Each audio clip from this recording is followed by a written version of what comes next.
好，那我现在先把它连在 YouTube 上。And Jack here, is Jack here? Yes. OK. 好，那现在我们就可以开始喽。我先把所有的同学先 mute， 然后我只留下 Jenny. Let me see. I mute everyone first. Okay, mute. Let me double check. OK.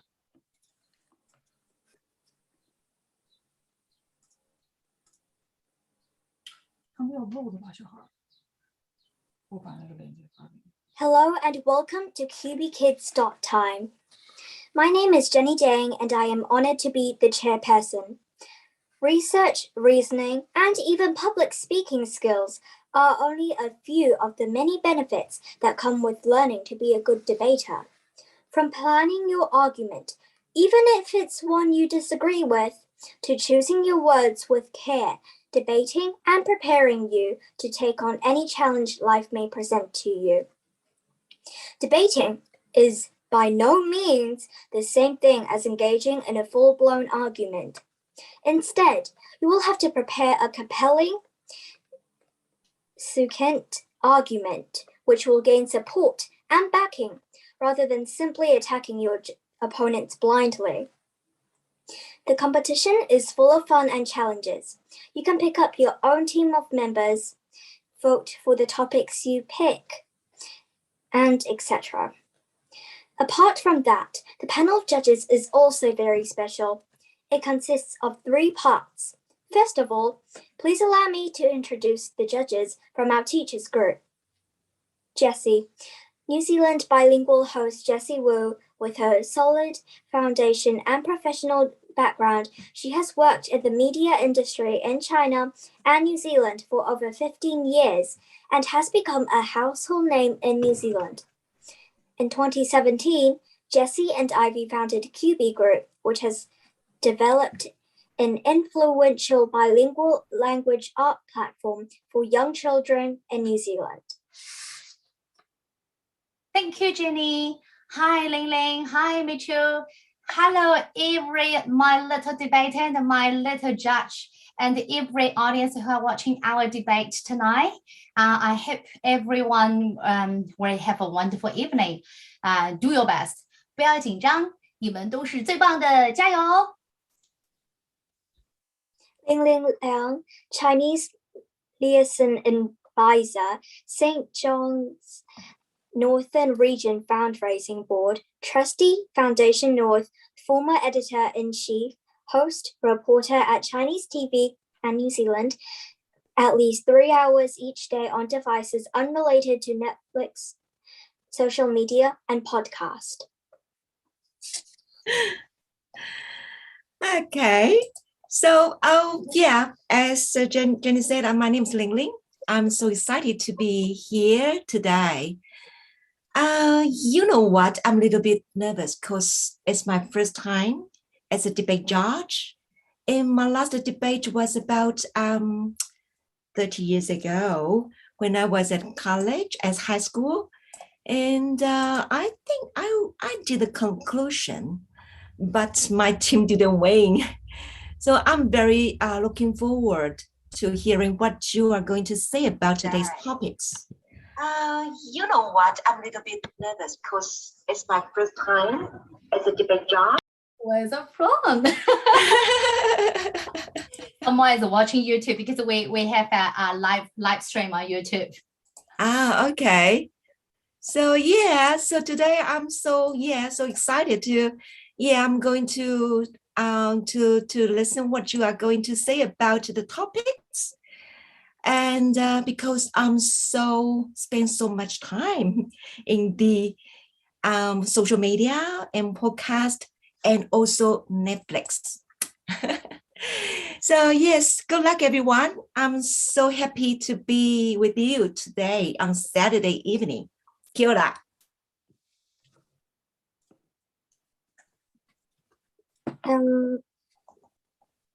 Michelle?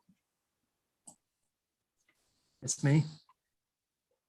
Would you like to introduce Jenny? I'm sorry, I didn't really prepare for this. Nishil, can you please introduce yourself? Yeah, sure. So my name is Mitchell Grant, and I've spent time working in business in New Zealand and in China as well, close to Tangshan and Beijing and Qinghuandao. I really enjoyed my time there. And then when I came back to New Zealand, I spent a lot of time working at TV3, which, as you know, is now turned into Discovery.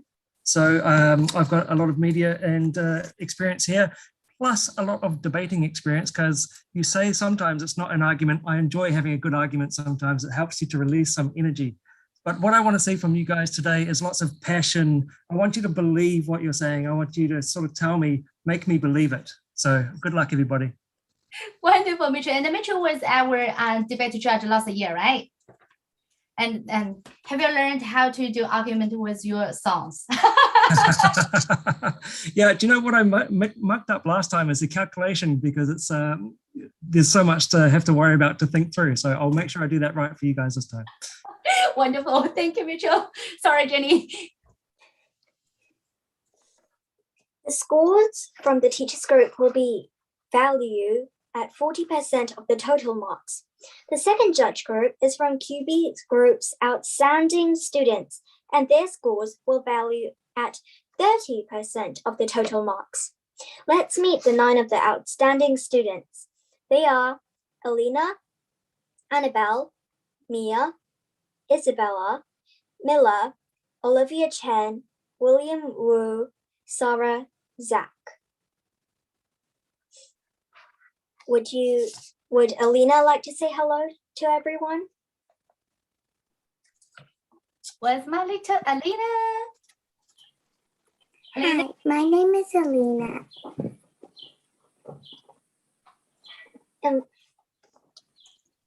Hello, Alina. Would Annabelle like to say hello to everyone? Annabelle? Where's my Annabelle? Oh, Annabelle, I think she is on the way. Oh, okay. Would Mia like to say hello to everyone?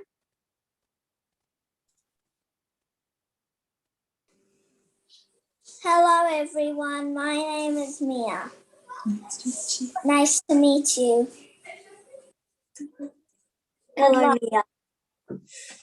Would Isabella like to say hello to everyone? Where's my Isabella? I thought you was here. I thought you was here. Where's my Isabella? Oh, maybe she still busy. She's very busy. Would you like to Okay. Would Miller like to say hello to everyone? Hello, everyone. My name is Mila. Hello, Miller. Would Olivia Chen like to say hello to everyone? Hello, everyone. I'm sorry. Hi, everyone. I'm Olivia. I'm so excited to be a judge today, and I hope you all do your best, of course. Hello, Olivia. Would William Wu like to say hello to everyone? Sorry, Jenny. William Wu is not here at this moment. Oh, okay. Would Sarah like to say hello to everyone? Sarah? Hello, my name is Sarah. Hello, Sarah. Would Zach, last but not least, like to say hello to everyone? Unfortunately, I don't think he is here, but I think they are watching YouTube live stream now. That's nice. All the debaters who participated in this debate competition will also act as judges during their break.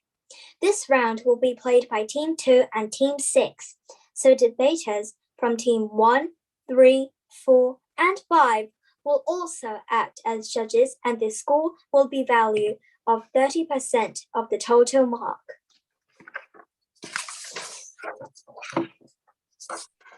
We're going to start with our first debate of the evening, continue with our second debate of the evening, and close this heat with the last debate of the evening. Next, I will introduce the topic of this round's debate. The topic of the debate is decided by the students' vote. This round is banning mobile devices. cell phones, smartphones at school? Yes or no? Before we begin, I will briefly explain the rules. The debating will compose of 4 parts. They are opening statement, split argument, rebuttal, and closing statement. Each of the main speeches have 3 minutes long in opening statement. In split argument, each debater has 2 minutes. In rebuttal, each speech is limited to 1 minute. Please note, there's no limit in the order or number of speakers in each member of the team, but avoid no one is answering. The first one who raise hand will get the chance to talk. Lastly, in closing statement, each debater has 3 minutes to sum it up. I will indicate the speaker's time up with a double bang. If the speaker continues for a further 15 seconds, I will indicate this with a triple bang and cut off the speech.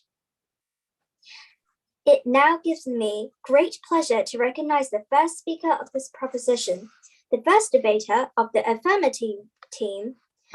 Please welcome Claire. Would Claire like to unmute themselves?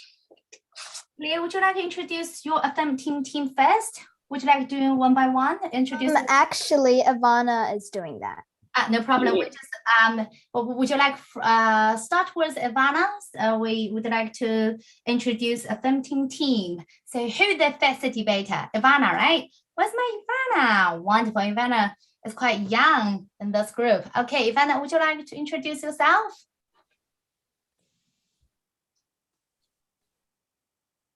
Hi, I'm Ivana and I'm the first speaker. So do I do the introduction? Yes. Give me a second. We'd like to introduce the second debater, third debater, and the fourth. Okay, and then we do opening statement. Okay, give me a second. Relax. Okay, who's next in affirmative team? Next up is Michelle. Michelle, would you like to introduce yourself? Hello, I am the second speaker, and I'm Michelle. And who will be the next one? Who will be the third one? Me. Olivia. Okay. Can you please introduce yourself? Hi, I'm Livia, and I'm the third speaker. Affirmative team, right? Okay. Keep going. And next. Hi everyone, I am the fourth speaker for the affirmative team. Thank you, Clea. And the last one. Hello guys, I am Lucas and I am doing the closing statement. Thank you. Thank you, Lucas. Jenny, would you like to introduce negative team? Jenny? Okay, so the negative team consists of Sarissa, Jack, Ryan Yu, Chloe, and Jennifer. Would the first speaker like to introduce the team? Hello, my name is Jack, and my teammates are Sarissa, Chloe, Jennifer, and Ryan. They can introduce themselves. Would you like to tell us who is second? The second debater is, I'm pretty sure, Sarissa. Sorry to interrupt. Our second debater is Jennifer. Jennifer, would you like to introduce yourself? I'm Jennifer, and I'm the second debater for the negative team. Jennifer, would you like to tell us who the third debater is? The third debater of our team is Chloe. Hi, I'm Chloe and I'm the third debater for the negative team. Fourth debater is Ryan. Hello everybody, my name is Ryan and I'm the fourth debater of the negative team. And I am making the closing statement for my team. Thank you, Sarissa. Now, shall we start with the affirmative team? Please welcome their first debater, Ivana.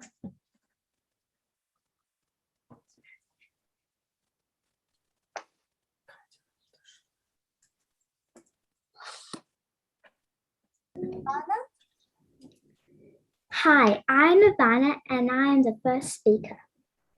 Our team is supporting the ban of cell phones at school.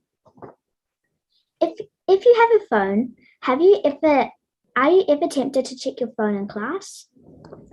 Our group thinks that we should ban cell phones in school because it causes students to get distracted in class or not listening to the teacher, cyberbully, and typing harmful messages to other students, and cheating in tests. It seems harmless enough to take a quick check. A new study has found that college students didn't retain information as well as when devices were allowed in class.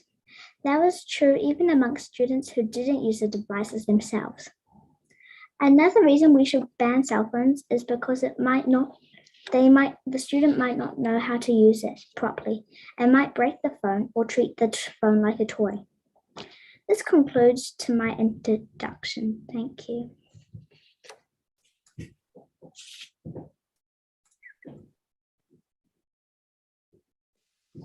Thank you, Ivana. Would the first speaker of the negative team start their speech as well? Dear teachers and friends, my name is Jack and I am the first speaker of the negative team. This house believes that schools shouldn't ban mobile devices at school. Think of this. New Zealand is well known for being on multiple fault lines and earthquake strikes. After 30 minutes of complete chaos, you find yourself stranded. Your school had banned mobile devices, so you have absolutely no communication on you. What would be the most efficient way to escape, you think? Well, in the case, it would probably take an extreme amount of time, and to put it harshly, you might even survive.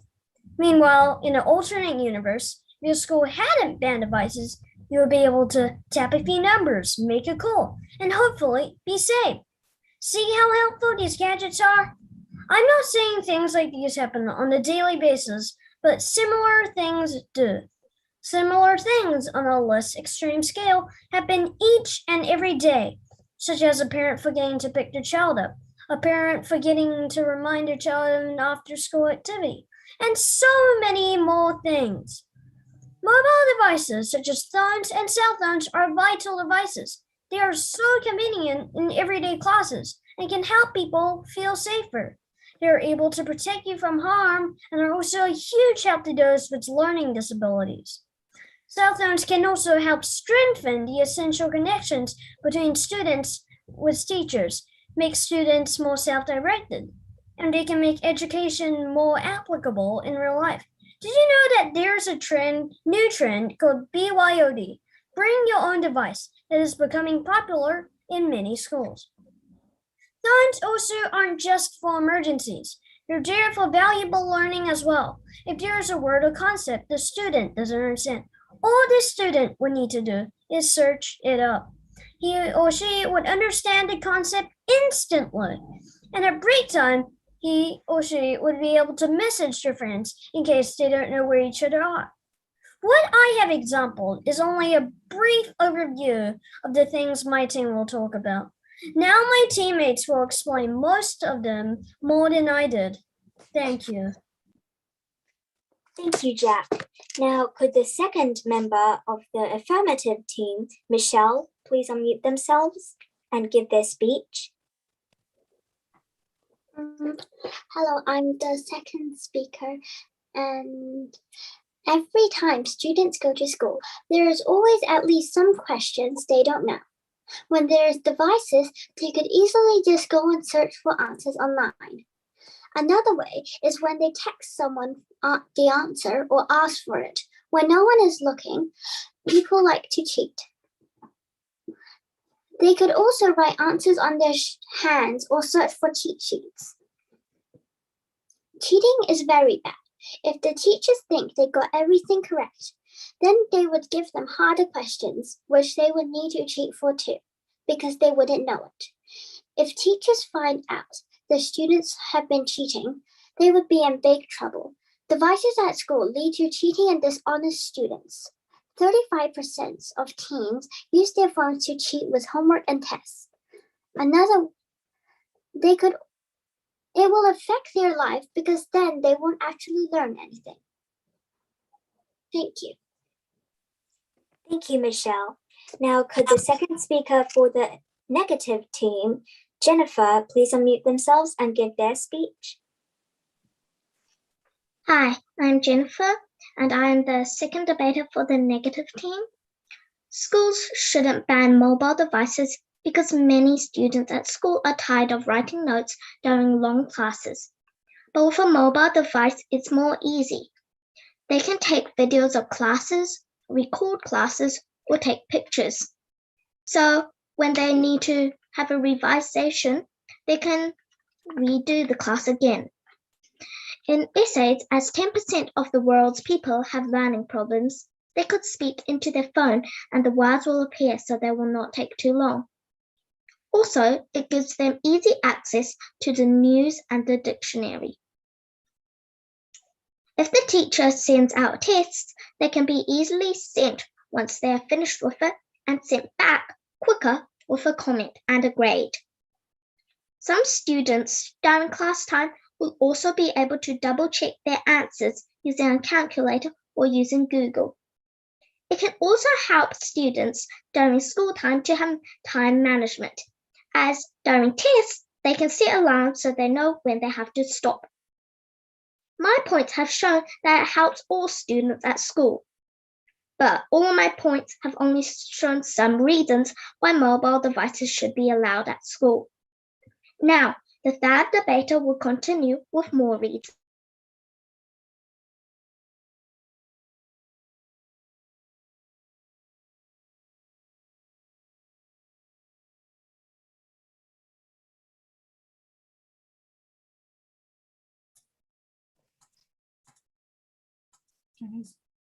Sorry. Thank you, Jennifer. Now, let's go to the third speaker for Team 2 Affirmative Team. Livia, could you please unmute yourself? Hi, I'm Livia, the third speaker, and now my point is going to be mobile devices are distracting for children because 1. Imagine you are at school working on a super hard math equation and suddenly your phone goes off. You lose focus and pick up your phone. It was a text from your friend. You forget about your math until you are walking home. Oh no, you were supposed to get graded on that. See what a tiny message can do? A 2009 study suggested that over 90% of students use technology in class unrelated to their work. It is therefore not surprisingly that teachers often feel in competition for students' attentions. Not having a strict policy on mobile devices used during the day is going to tempt the students to go on their apps during the lesson. 2. Another distraction is chain messages. Chain messages are a type of message like, for example, if you don't send this to 7 people, someone's going to kill you in your sleep. Nobody knows where these come from because it is sent from person to person. It is very distracting if you have a test the next day. Mobile devices are distracting for children. We probably don't want to allow them. Distracting children will affect their grade and find hard to concentrate to get a job later on. It will affect their life and they will not like it. A little distraction can change your life. Mobile devices are distracting for children. Thank you.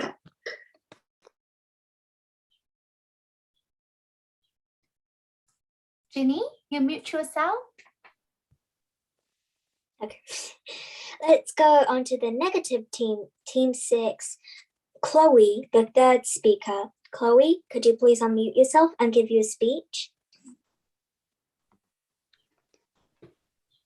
Hi, my name is Chloe and I am the third debater for the negative team. So far, our house has made it clear that we think schools should allow mobile devices in classrooms. There are various reasons for this, but first, I would like to start with a rebuttal. The affirmative team has said that phones could be a distraction or that students could cheat while doing homework.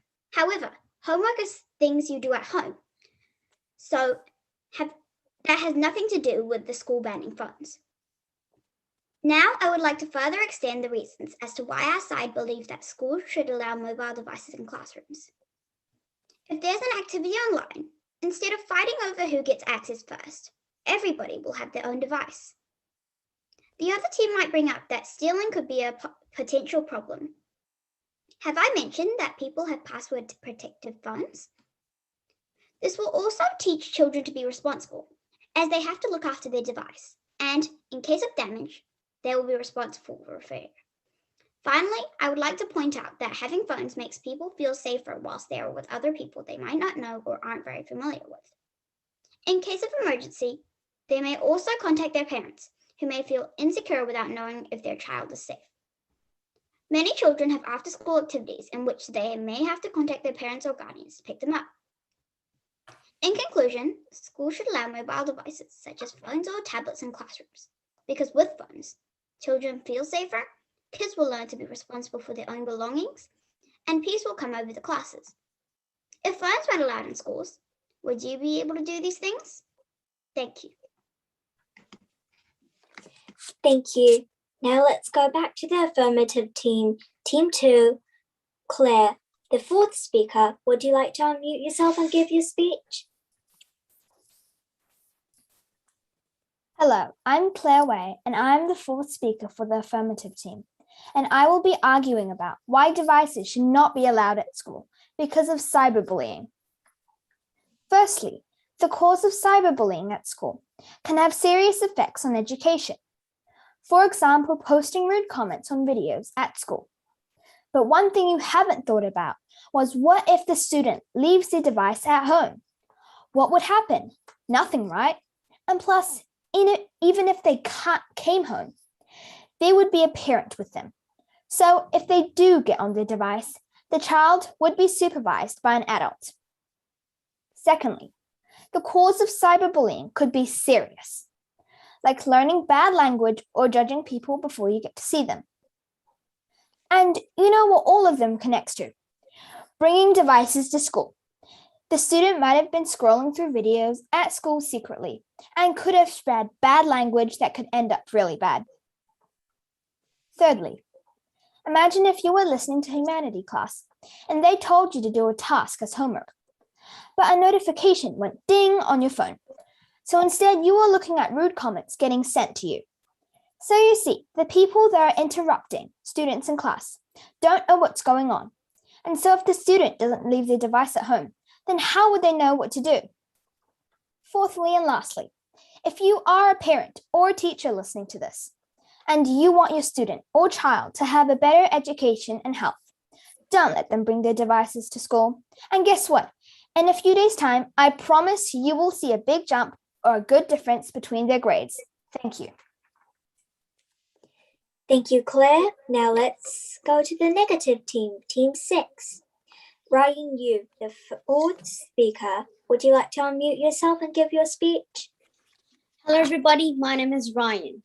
I'd like to start with a rebuttal. Before, Claire just said that there might be cyberbullying, but if you don't worry about your phones and you know you're going to get in big trouble, then why would you even do it? So, I'd like to further extend now. Up to 10% of the population are affected by specific learning disabilities, such as dyslexia. That is a learning disability that impacts reading abilities. Dyscalculia makes math difficult. Autism people find things like bright lights and loud noises overwhelming. And last, dygraphia impacts handwriting and fine motor skills. In school, translating to 2 or 3 pupils in every class is enough, according to the new reviews. And also, as these people get older, they need to be more responsible. So they will need their phones in class. Phones has lots of helpful functions for people that have learning disabilities and people that don't. For people that have learning disabilities, they can use speech to text to understand more. And for people that are normal, they can record classes and take pictures of boards so they can review when needed.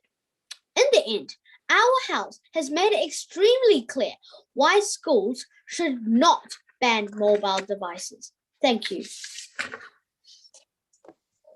Thank you. Now let's go to the affirmative team, team 2, speaker 5, Lucas. Hello, my name is Lucas, and I will make a conclusion on our speech. But before I do that, I would like to make a rebuttal on speaker 4. Speaker 4 said that even though people know that they'll get in trouble for doing cyberbullying, so why would they do it? Well, not everybody has the self-control to not do it. And most of the people who are like the bulliers at school, why do they bully? Because they don't have they can't not do it. They feel like it's fun. Now, I would like to make a conclusion. Our team has argued that we should ban mobile devices in schools. The topic started by saying something like it's a very big distraction to learning at school. And I totally agree, because like, I'm not sure if it's just my family or what, but like my parents, sometimes they still like want to go on their phones and have a check and the notifications, or like a WeChat group. Like they still need to control themselves. Well, they have better control than us, so that's why they can look after us.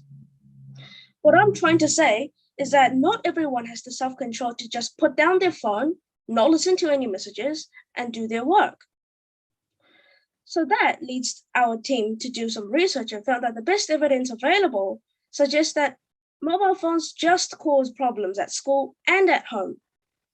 Whether it's about inappropriate behavior or lower test scores or insufficient learning, this just gives schools and families a hard problem to deal with.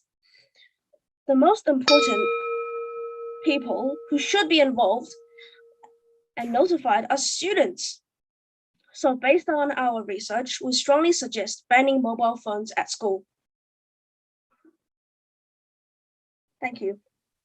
Thank you, Lucas. Now let's go to the last speaker of the negative team, Sarissa. Dear adjudicators, parents, and friends, according to the negative team, bringing phones to school will add to cyberbullying. But what does that have in relation to phones in school?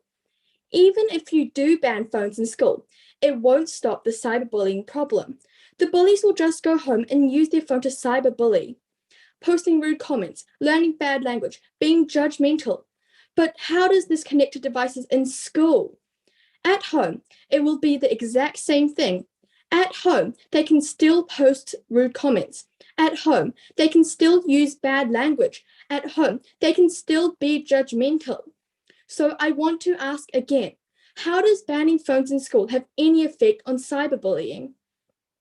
Now let's go back to the opening example. You're stranded because of an earthquake. You've no phone on you because the school had banned phones. So you have no means of communication. What would you do? Well, if your school had agreed with our statements, all you had to do was call someone, be tracked with your location, and be saved. Reflecting back to this example now, with all this new information our house has provided, it makes the answer even more obvious. Schools definitely should not ban mobile devices at school. Things like earthquakes aren't fairly common, but things like forgetfulness are. Parents can contact children about things they forgot to say at home, and friends can call friends. Not only are they able to help children and parents feel more secure, it can also assist in managing your time. Time management is a valuable must-have life skill, and having a phone in classes will help assist the development of this skill.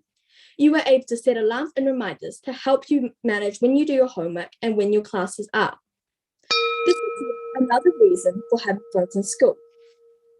In the end, mobile devices are so useful that it is obvious that schools should not ban them. Our house has successfully answered all the rebuttals.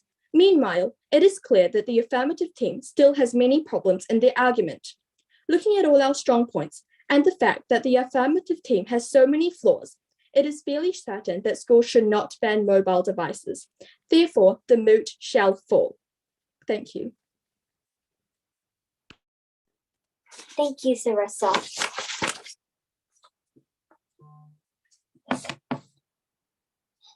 I'd like to thank the speaker for that speech. Now, we are going to the rebuttal. I'm sure it will be the highlight of the competition. Please note there is no limit or order to the speakers for each team, but avoid no one is answering. The first one who raises the hand will get the chance to talk first. Be sure to click up the hands up sign when you're about to speak. You will also see if you're the first person to speak in your group. Please put your hands down when you finish. Each presentation is limited to only 1 minute. In this round, I will no longer hint who will speak, and when one side is finished or time's up, ask the other side to continue the debate in line with the raised hand. This round will start from the negative team first. Negative team, please be ready. Timer starting. Negative goes to Sarissa. I can see you the first person who raised. Okay. The opposing team has mentioned distractions, but when using a device in school, the school can block websites and notifications coming from chosen apps. Knowing that the students won't be getting any texts or notifications from any games or platforms, they won't be tempted to check their phone. Also, apparently students will cheat in school if they have a phone, but teachers have experience when it comes to this, so they are obviously going to confiscate phones before quizzes and assessments. Thank you. Thank you, Lucas. Thank you, Sarissa. The last speaker from negative team has just said that school Wi-Fi can block some of the apps and notifications, but there's something called VPN which stops that from happening. So they can still play video games at school, they can still get their notifications, they can still do whatever they want on their devices. Thank you. Affirmative team, anyone? Ryan? In school, people that have phones can control themselves. If they can't, they can just close all notifications. So they can control themselves on work instead of on their phones. Thank you. I can see Clear. Referring back to what Ryan just said, if the student controls themselves and doesn't check what is being sent to them, then their bully on the internet that's sending all the rude comments will think that it's okay, the person doesn't really care. So the bully will just keep sending rude comments and thinking that you really don't care. Thank you. I can see Jack. Yes, Jack.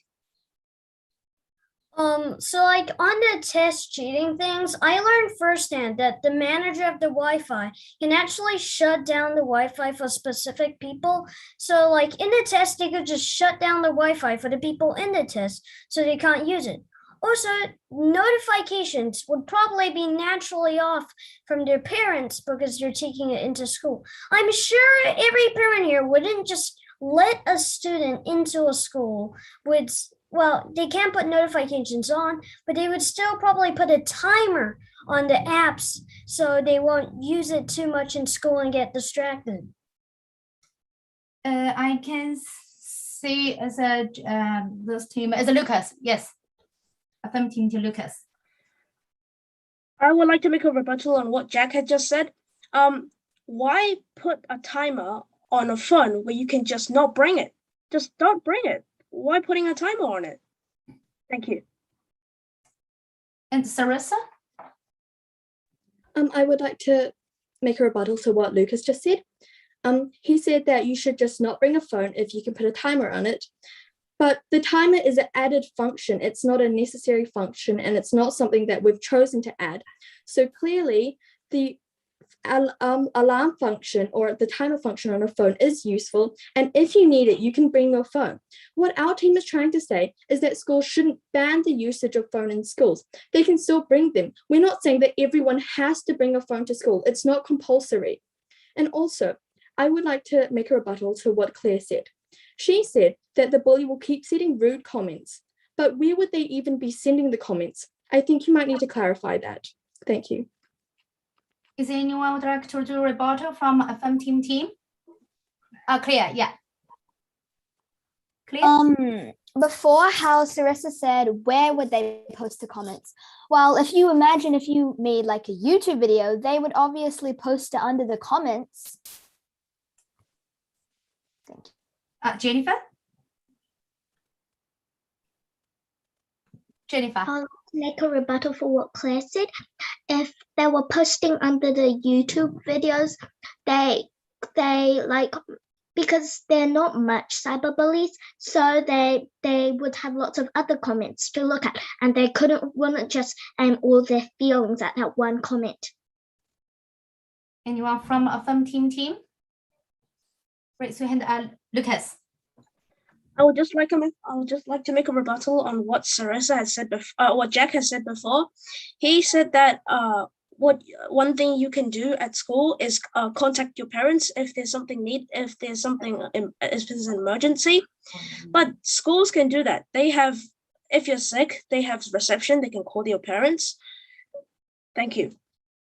Jack. This is a rebuttal on the rebuttal Lucas did before. You said yourself on your speech that parents or students can't control themselves. So why did you even bother saying, why don't they just not bring it? You said yourself they couldn't control them. Well, you or one of your teammates said that people couldn't control themselves to bring their devices to school. So why would you even rebuttal? Well, why would you even say that during that rebuttal? Lucas. I'm sorry. I would just like to make a rebuttal against Jack. I'm not sure what you mean right now, because I don't think I've said anything. I've said that they can't control themselves, but I don't know what you mean by why do you bother saying that, because they can't control themselves. So why just not bring it, and then schools just ban the phones? Sarissa? I would like to make a rebuttal to what Lucas said. I agree with Jack on this. Why would you bother saying that? Because you're technically admitting to yourself that students can't control themselves. And like I mentioned before, our team isn't saying that you have to bring a phone. If you know that you can't control yourself, then just don't bother bringing a phone to school. Anyone from Affirm team? Anyone? Raise your hand. You waste your time. Boys and girls, Affirm team. Clear, Lucas, Livia, Michelle, Ivana. Go, go, go. 加油. Affirm team. Ivana, Livia, Clear, Jack, Michelle. Okay, Lucas, finally. Yes, I was just thinking about my rebuttal. So I would like to make a rebuttal against what Sarissa has just said. I think she's just said about something like why would you bother saying something like that? Yeah, so if I don't bring my phone, right, other people would bring, and then they might be the bullies who do the bullying at school, right? And then they will still post rude comments to the people's phones. So why not just ban the phones so that there will be no cyberbullying at school in school period? Thank you. We're doing the last round of the rebuttal. Okay, so Sarissa. According to Lucas, if you ban the phones, then there will be no more cyberbullying, no more rude comments, and children will no longer learn how to use bad language, how to be judgmental. But like I mentioned before, this won't solve any problems. Like a bully, if a bully likes to cyberbully, they won't just do it at school. They'll do it at home. And if a phone is banned during school time, they will just go home and do even more cyberbullying to make up for their lack of time bullying if they really like to bully. Michelle.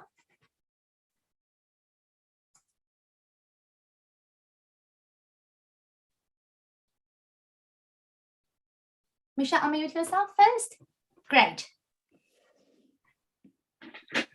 So if like what Sarissa said, she said if you can't control yourself with phones, then you just shouldn't bring it. But if students can't control themselves, they just can't control themselves, but to bring it anyway. Okay.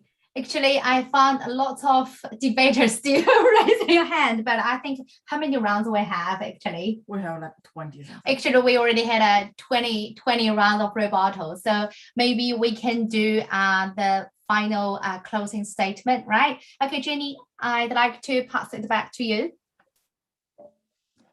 We do closing statement now. Where's my Jenny? Yeah, great.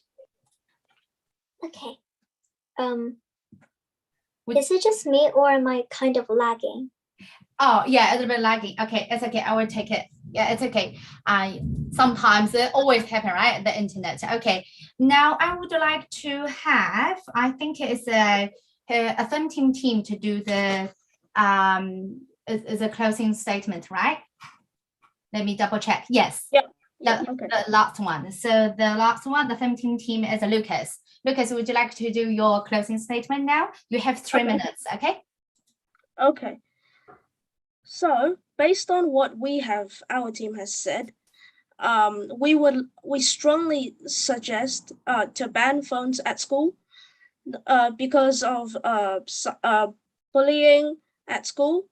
At least we can stop the bullying at school rather than having all of the day with the bullies to bully them at school. At least when they're at home, there's parents supervising them so that if any bullying does occur, they can stop straight away. And yeah, I think we still strongly suggest to ban mobile devices at school. Thank you. Wonderful. May I please have the last debater of negative team, Sarissa, to do your closing statement now. Okay. Our house has successfully pointed out all the holes in the opponent's speech. There are too many flaws, and our house has mended all of the problems that they have pointed. We definitely agree that phones should be allowed in school. They won't be compulsory, but if the students feel the need to bring their phone to school, they will be allowed to.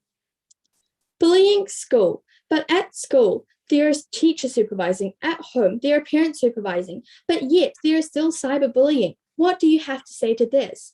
Banning phones at school won't solve any of these problems, such as cyberbullying, cheating, or writing on your hand, searching up for cheat sheets. Think of this. If you ban your phone at school, then the students will be compelled to wake up earlier, to get up earlier, to search up online for cheat sheets, write them on their hand, and go to school with everything ready. This will give the students actually more time to prepare for their cheating, and this will actually lead to increase the number of people who cheat in school.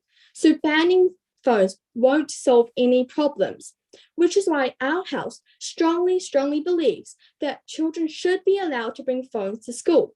And we stand by this. Dear adjudicators, parents, teachers, and friends, thank you. I think we can all clearly see why phones should be allowed in school. Therefore, let me repeat myself once again.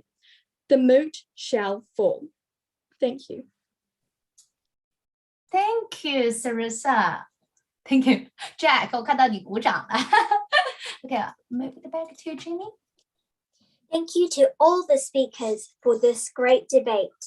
Let's give them a last round of applause. For all the debaters in the first round, please exit the Zoom and join the YouTube Live. And you all are the judges for the next 2 rounds of the debate.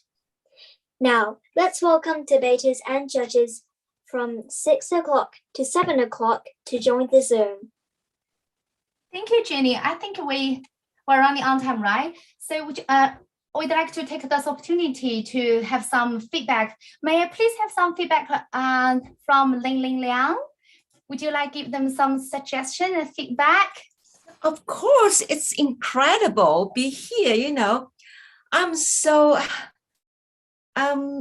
I'm just so glad to hear everyone's your speak, and I found everyone is well prepared. You did lots of researches, and one point I really want to raise is about you talk about the learning difficulties students. That's really nice because you are just quite normal. You are doing well at school, but there's a small group of students struggling because of their difficulties of learning, of the autism or something other things. But you look at the issue and you bring it to this debate. That's really impressive. I'm so glad you did that part. Yes, thank you so much. I'm so glad I learned a lot from you. I know what you are. What do you think about the devices, how to use it? And I believe every one of you knows very well how to manage your phone at school and at home. Well done, everyone. Thank you. Thank you. Thank you, Ling Ling. May I please have Mitchell? Yeah, you guys had a really good debate there, and I really liked the back and forth at the end, and I really liked some of you came across really passionate and you really sold me your argument. And I know exactly for me what I will do for my kids now and what I want their school to do. So thank you for that for you guys. I really liked how you guys used the research. You came up with ways to back up your argument with research. And I really liked those of you that used your language in a way that you were calm and relaxed with your conversation, and you used your pausing and you took time to bring across your argument rather than just reading through really quickly. So well done, everybody. And yeah, I love you guys that were very strong and clear and had some really strong arguments and very confident. So well done, guys. Thank you. Thank you, Mitchell. Thank you so much. We still have 7 more minutes. Maybe, yeah, I think I really want to say I'm so proud of each of you guys, actually. Yeah, and the Sarissa and then Lucas, yeah, wonderful, because we moved the closing statement earlier. Yeah, so yeah, but you guys still doing very well. Maybe I can provide some more feedback if you like. For some of you guys, you had the reading down here and you were looking down here and we couldn't see you interacting with everybody else in front of you. Whereas some of you had the reading possibly sitting on your computer, or we could still see your eyes interacting with the camera. So that was quite nice to look like you were talking to us rather than reading. And reading is fine and that's good. And also some of you, I didn't feel that you were reading at all. You had the notes or you'd had the ideas in your head that you wanted to share without reading. So for those guys that did that, well done. That's a very good way to pull me into the argument. And I think it was Jack who really had volume up and down that, if maybe I was waning, I was looking outside thinking about the rain or something, you pulled me back in with your loud voice at moments and then quiet sometimes as well. So that was quite nice. Thank you, Mitchell. Okay, so yeah, okay, now, wow, we got lots of debater here. Let me see who's still here. Okay, and I would like to say thank you every young judge, Mia, and let me see, and lots of right, and Elena, Sarah, Annabelle, Milu, and Olivia. Thank you for your time. Now you are free now. You're free.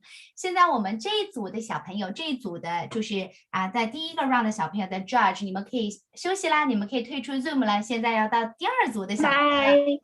Bye. Bye. Bye. Bye. Bye. Bye. Bye. Bye. Bye. Very impressive.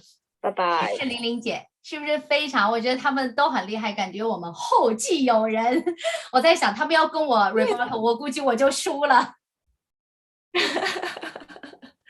Actually, they got very good points, and they this cross examination is quite really good.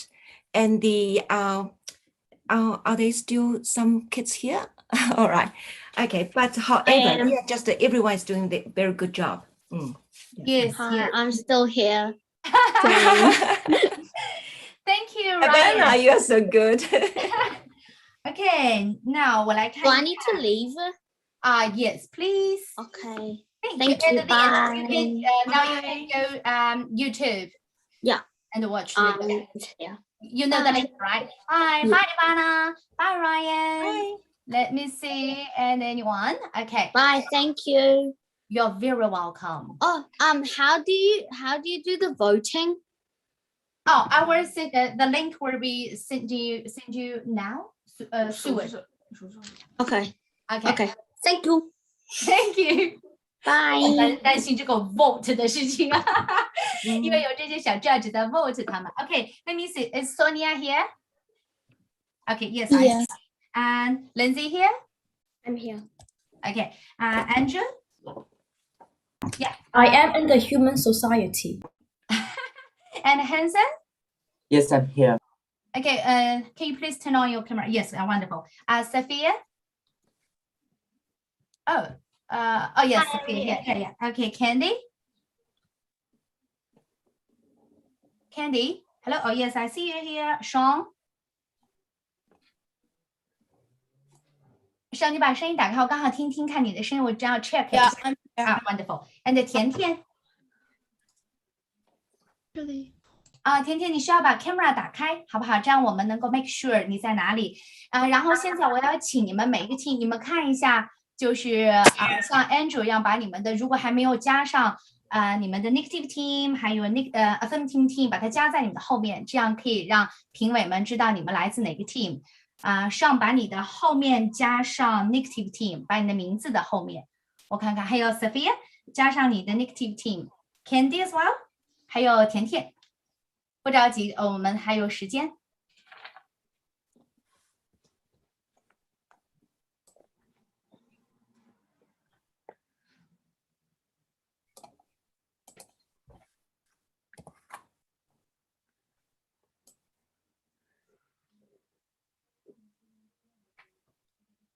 Everyone has done? Okay. Now we're on time. Great. 我把它 pass 给 Jenny， 然后把我自己先 mute 掉。pass back 给 Jenny. Okay. Welcome to Cubeekiz Debate. Thank you all to the teachers, students, and supporters for being here today. My name is Jenny Dang, and it is my honor to be a chairperson. Research, reasoning, and even public speaking skills are just a few of the many benefits that come with learning to be a good debater. From planning your argument, even if it's one you disagree with, to choosing your words with care, debating can prepare you on any challenges life may present to you. Debating is by no means the same thing as engaging in a full-blown argument. Instead, you will have to prepare a compelling, succinct argument which will gain support and backing rather than simply attacking your opponent blindly. The competition is fun and full of challenges. You can pick your very own team members, vote for the topics you choose. Apart from that, the panel of judges is also very special. It contains 3 parts. First of all, please allow me to introduce the judges from our teachers group. Jessie, New Zealand bilingual host Jessie Wu, with her solid foundation and professional background. She has worked in the media industry in China and New Zealand for over 15 years. Also has become a household name in New Zealand. In 2017, Jessie and Ivy founded Cubeekiz Group, which has developed into an influential bilingual language art platform for young children in New Zealand. Would Jessie like to say hello to everyone? Thank you, Jenny. Thank you, everyone. And I would like to say hi to Ling Liang again and Mitchell again. And also every young judges who are here tonight. And also, every debater. I'm pretty sure you guys ready for the debate competition. So I just want to say now, it's your turn. Just do it. Go ahead. Do your best. Thank you, Jenny.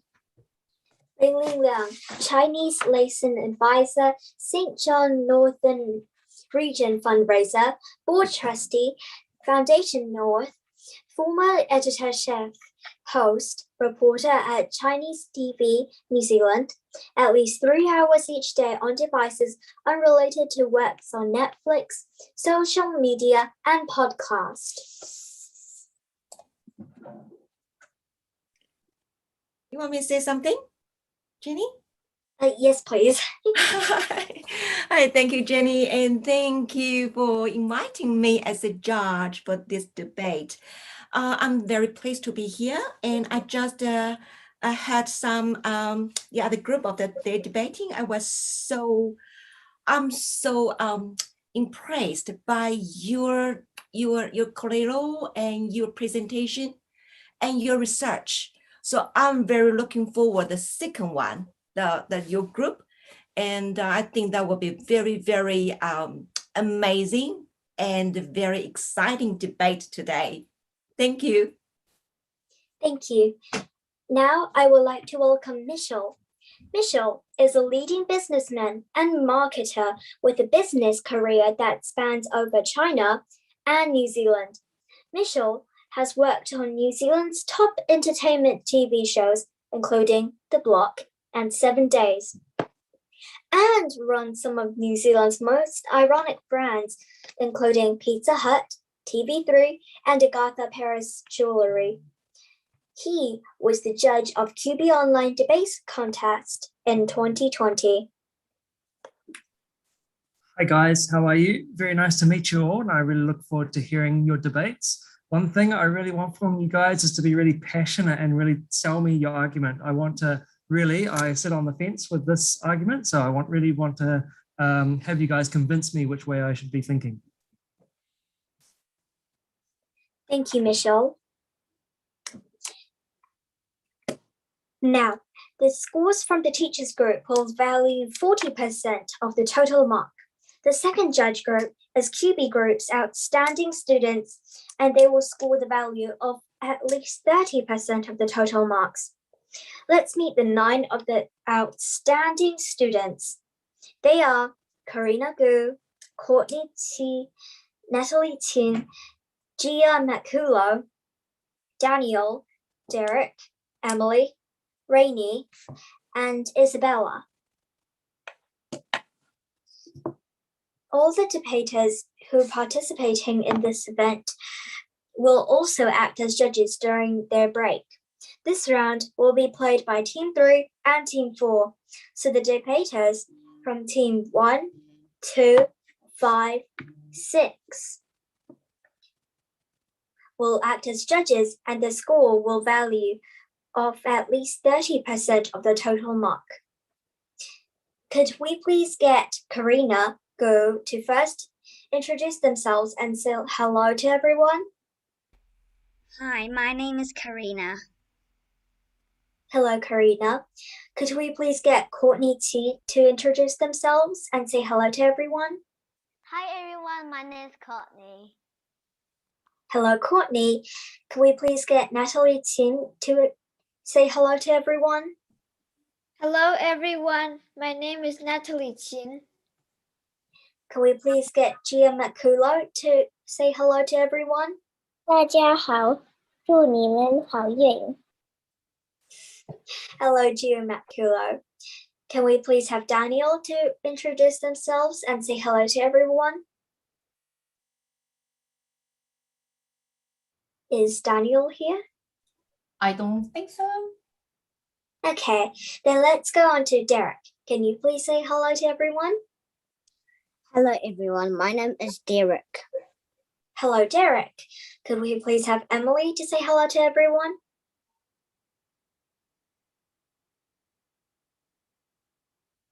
Is Emily online right now?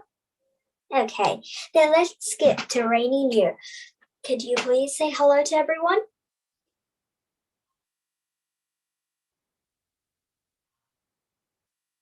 Oh, it turns out they aren't present. Well, the rules. One more, Isabella, right? Oh, yes, right. I'm sorry, Isabella. Could you please say hello to everyone? My name is Isabella. Hi. Hello, Isabella. Now on to the rules. We're going to start our first debate of the evening, continue with our second debate, then heat this up with the last debate of the evening. Next, I will introduce the topic of this round. The topic of the debate is decided by the students' vote themselves. This round is schools should or should not block sites like YouTube, Facebook, Instagram on their computers. Teams. The affirmative team are team 4. The negative team, they are team 3.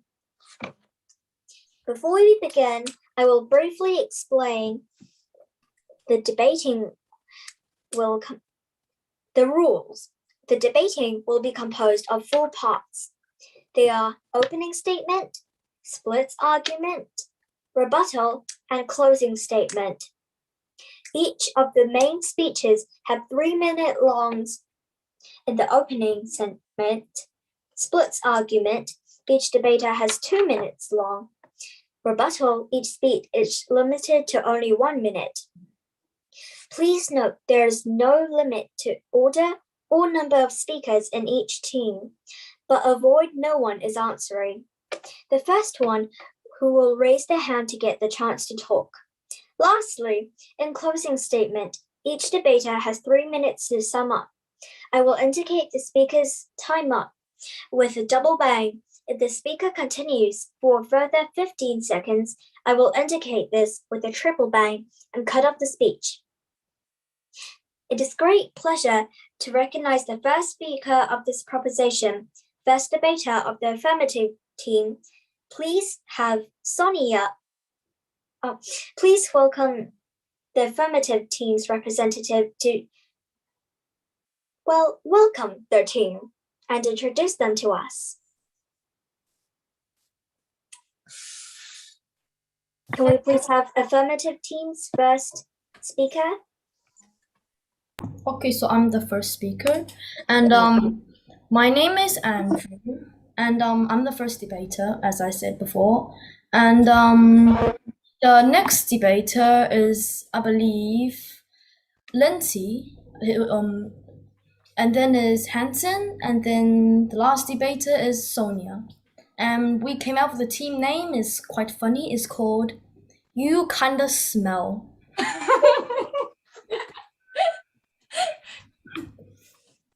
Yeah, and that's basically it. So this one is the Lindsay, right? Okay. Lindsay, would you like to introduce yourself? Hello, I am Lindsay and I am the second debater. Who's going to be next? Third one? Would the third debater like to unmute themselves and introduce themselves to us?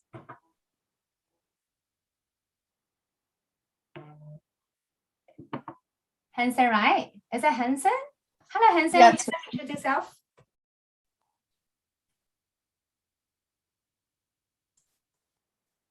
Maybe Hansen has some internet issue. I just got kicked out. Hi, I'm Hansen, and I'm the third debater of the affirmative. Thank you, Hansen. And Sonia. Hello, I'm Sonia, and I'm the last speaker in the group. Hello, everyone in the affirmative team. Now, can we please get the representative or first debater of the negative team to introduce themselves and the negative team? So, hi, my name is Sophia, and I'm from the negative team, and I'll be the first speaker. Then we have Sean as the second debater.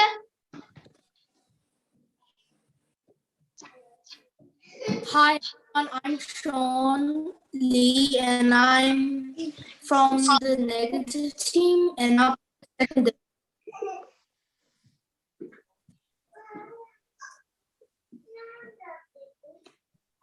And then we have Meng Tian as our third debater. Hello, I'm Meng Tian, and Hello. I'm the negative team.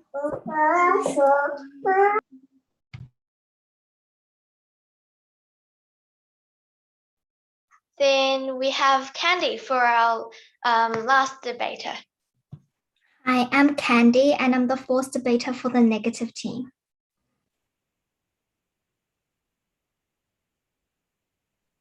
Hello, negative team. Now, before we begin, I will briefly explain the rules. But I believe we have no need for that, right? Sorry.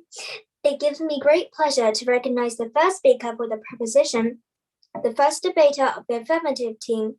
Please welcome Sonia. No, I'm the first debater. Oh, sorry, Andrew. Okay. I really noted it down yet. Accept your apology.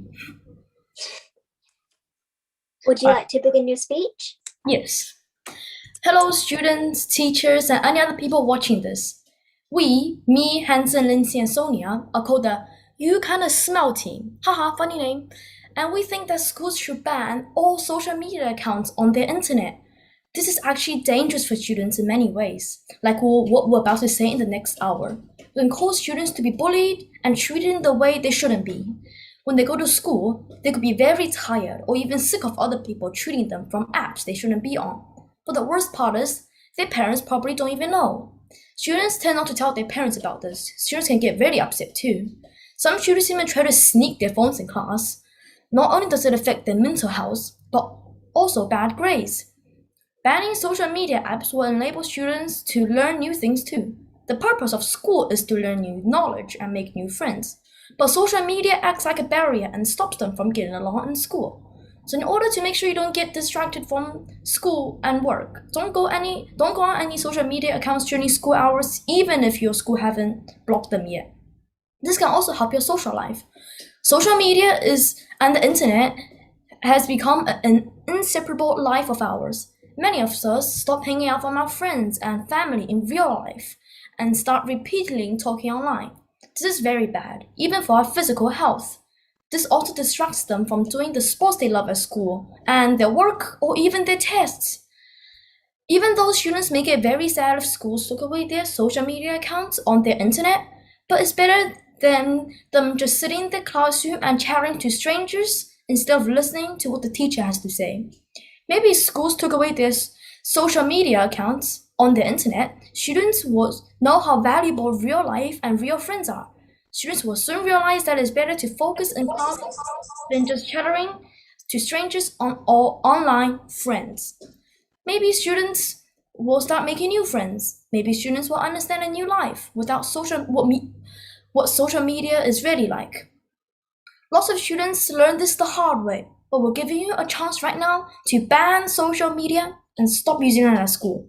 Thank you for listening or watching, and let's look at what the other group has to say. Thank you, Andrew.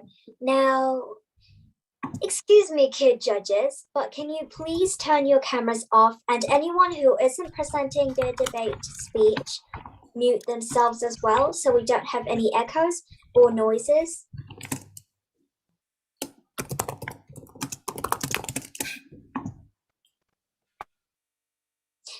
Okay. I'd like to thank Andrew for the speech. I welcome the first speaker of the opposition team, who is Sophia. Yeah. Good evening, everyone. My team strongly believes how schools shouldn't ban sites on their computers. Many people seem to agree that they should ban sites because of cyberbullying or inappropriate things. But I think that this situation is not as simple as it seems. There are 3 things why schools shouldn't ban sites on their computers. Firstly, using sites like YouTube as part of education creates a level of independence for students. With a number of videos on the site, such as instructional videos and presentations, students can look for different sources of information and expand their knowledge over a topic. It also helps students understand lessons at a comfortable but reasonable pace. Secondly, it is discouraging students' decision-making. It prevents students from learning to use the internet efficiently and responsibly. How would any of us ever have learned to ride a bike if our instructors never took the training wheels off? Additionally, if schools block all the sites, it would also block educational content, which affects students' normal learning. And this leads to my last point. Schools don't have to block all the sites. They could set up an app to see what the students are looking at. Or when schools want students to be safe, but at the same time wanting them to be access to educational content, they could set up a cybersecurity system. Moreover, instead of blocking all the sites, they only block inappropriate things to protect students from cyberbullying. Study shows that 92% of schools agreed that they shouldn't completely block the sites, but only filter out things that students shouldn't watch. All in all, schools shouldn't ban sites as long as they set up a cybersecurity system. Thank you.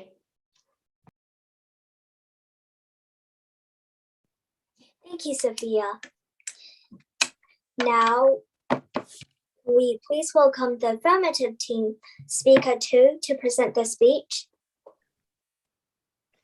Social media is designed to bring people together and closer, but it can make some people more lonely and even completely isolated.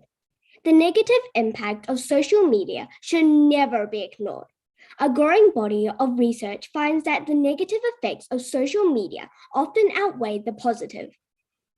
Everyone feels lonely and helpless at times of their life. Unfortunately, students aren't mature enough to deal with the lows in their life like adults. They are more likely to be addicted to the world behind the screen and more likely to suffer from cyberbullying. So what are the negative effects of social media? Well, scientist studies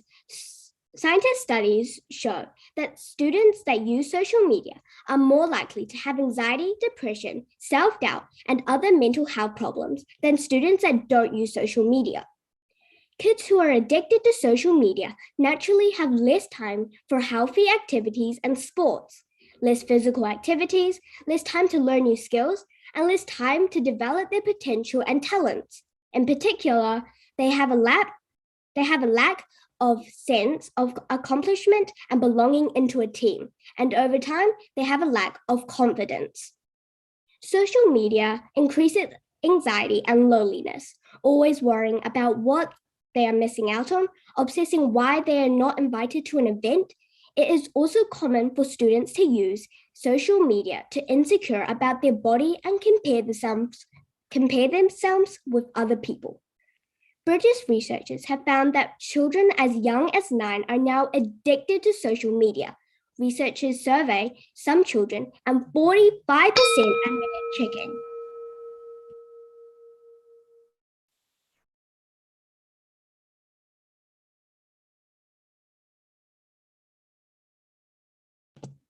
That's why we should ban social media accounts for school. Thank you, Lindsay. Now, let's go on to the second speaker of the rebuttal of the negative team, Team 3.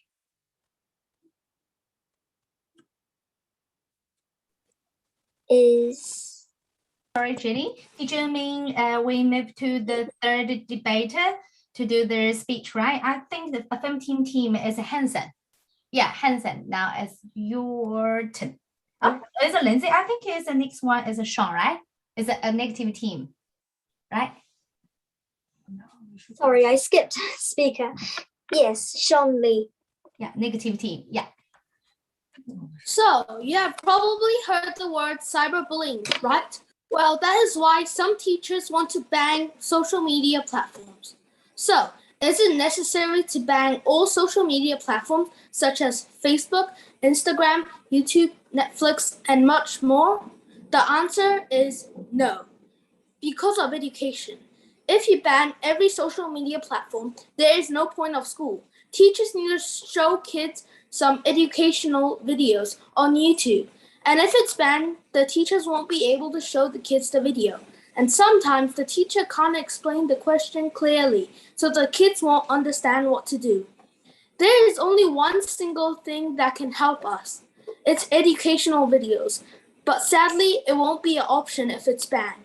Also, especially now, we are in lockdown. We have to use social media platforms. As well as that, we do these assignments that the teacher assigns us.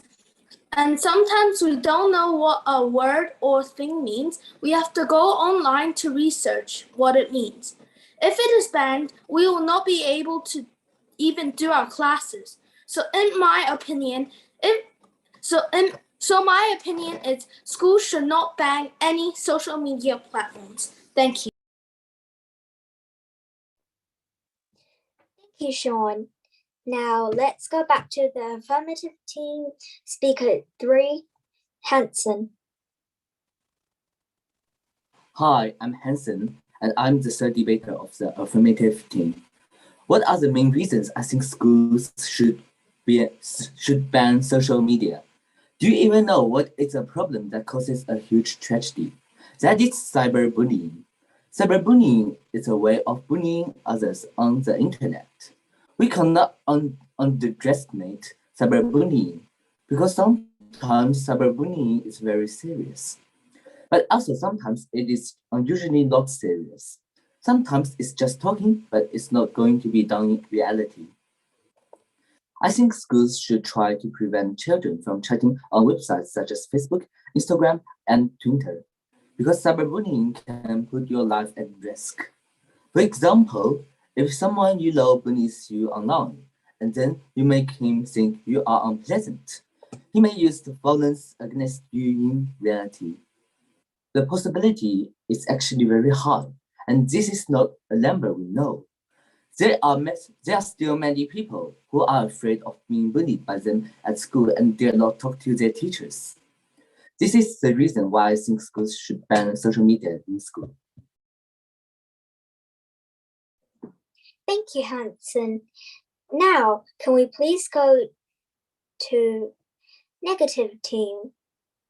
Speaker 3, which I believe is Tian Tian.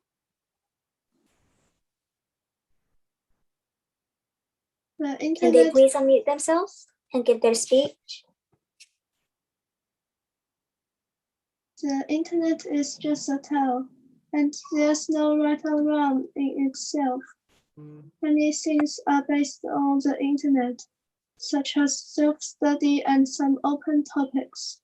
If school blocks websites such as YouTube, students can't proceed, which will seriously interfere with the learning process. People need to have self-control, especially senior students. They should have self-control ability if they don't want to learn. There's no forcing. Students also need to relax and rest appropriately after class. The internet is needed, of course. There will be cases of improper use of the internet. What schools should do is not deprive them of the right to go online. Instead, give proper guidance and advice.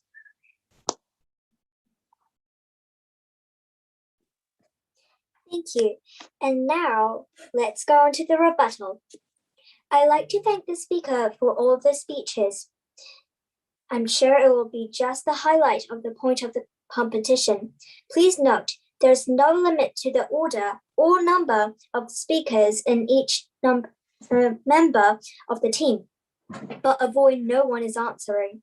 The first one who will raise their hand will get the chance to talk first. Be sure you click on the hand sign when you're about to speak and also see if you're the first person to speak in your group. Please put your hands down when you finish. Each presentation is limited to 1 minute. In this round, I will no longer hint who will speak. And when one side is finished or time is up, ask the other side to continue the debate with a raised hand. So we start with negative team, right, Jenny? Yes? Yes. Okay, so I can see negative team. Sophia. So I know that the opposing team have said that they should ban sites because of cyberbullying and it's unsafe for the students. But why would you just block it if you're scared of cyberbullying?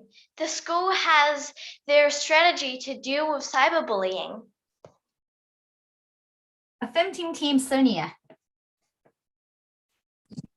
So Sean said that if the schools block social media on students, like students can't have social media, then teachers won't be able to share YouTube videos to their students. Well, first of all, where in that topic does it mention that teachers can't share appropriate videos from YouTube to students? Well, it doesn't. So even if students' social medias get banned, then teachers can still share videos and things from social media that are appropriate for the students to the students. So students don't need social media to be able to watch the videos.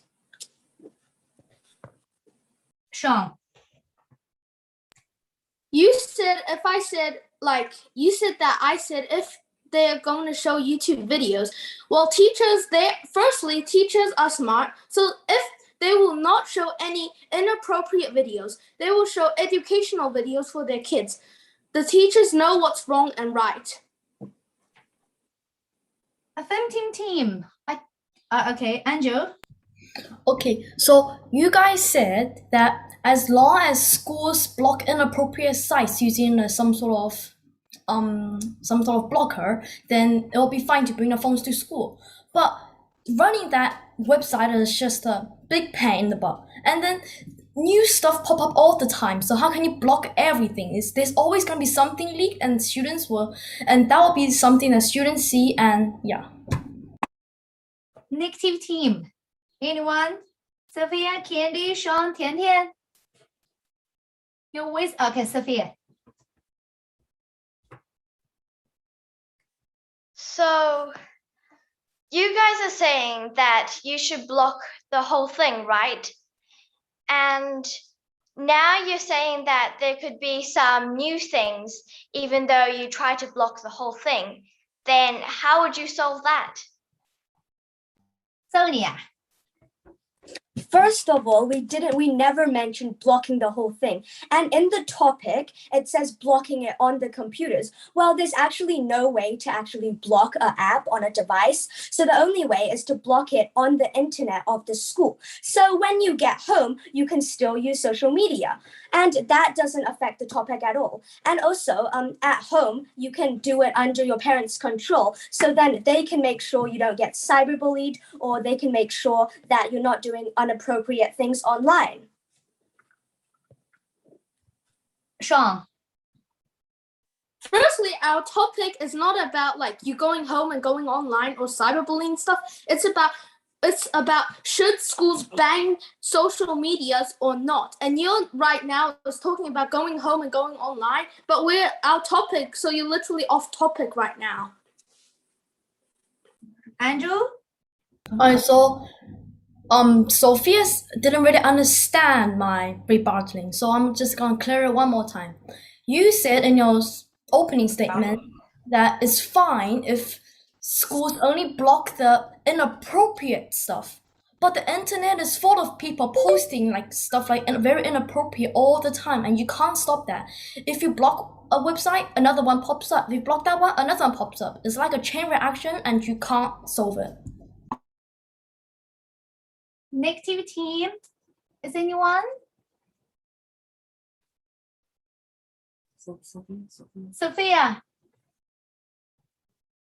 Well, as I said in my speech, that there's this app that teachers can use to see what students are doing, so they can know that students can stay safe online. And another thing that I want to tell you guys is that you're not giving students enough freedom. Well, it is also discouraging students' decision making, and it prevents students from learning to use the internet efficiently and responsibly. Sonia. That doesn't really make sense because first of all, you literally said that students should have freedom, but then you said schools should have like an app that tracks down what students are on. So then that's literally affecting their privacy. So how is that called freedom? And also if schools make an app, then what's the difference from just completely blocking social media? Because schools don't allow students to use social media because you are underage. So if they make an app and they see you using social media, they will still block it. Sean. What Sophia means is they make this app, like there's this app, schools can go on it and then they can see what children are doing, and if they're doing something wrong, they can contact their parents. Sophia, Candy, and now it's Lindsay. Sorry, Lindsay. Lindsay. Yeah, they are using the school internet and their school computers. But what if they have their own devices? They can easily sneak that into class, and then they could just use it and search out inappropriate things or inappropriate pop-ups. Let's do 3 more rounds. Now it's a negative team. Is anyone? Okay, Sean, I can see you. Oh, no. Okay, Sophia, right? 3 more rounds. Negative team.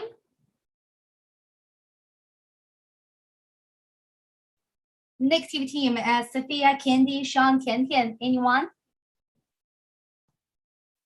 Well, the topic is students shouldn't ban or shouldn't ban sites, and you should focus on that. And the affirmative scene is said that cyberbullying really does affect students when they're at school. So in order to keep students safe and at the same time allowing them to be accessed to their computers for educational content, they can block only inappropriate things. Sonia. So earlier, Tian Tian said that students, if they have social media, they could learn to have self-control. Well, as Lindsay said in her speech, students have way less self-control than adults, and adults can't even control how often they're on social media. Like, for example, go ask your parents. They say they're gonna be on like a social media app for a certain amount of time, but then they turn out to be on it like forever. So how are you gonna expect students to grow their self-control when adults can't even do that? Sean, I just saw you raise your hand, right? Well, the parents, they will take control of their children. They will know if their child is watching inappropriate stuff or they're doing things they're not supposed to do, because they can check on them at any time. And if they're doing inappropriate stuff, their parents can ground them or not allow them to be online for a certain amount of weeks or time. Andrew. Alright, so what Sean just said is completely off topic. The topic is why should schools do it, not why should your parents do it? Because obviously if you go home and you spend like 5 hours on social media, your parents are definitely gonna, take actions. They can't make you do it all the time. But this is about school and not about what you do at home. So yeah. Last round, negative team. Negative team, last round. Go, go, go. Go.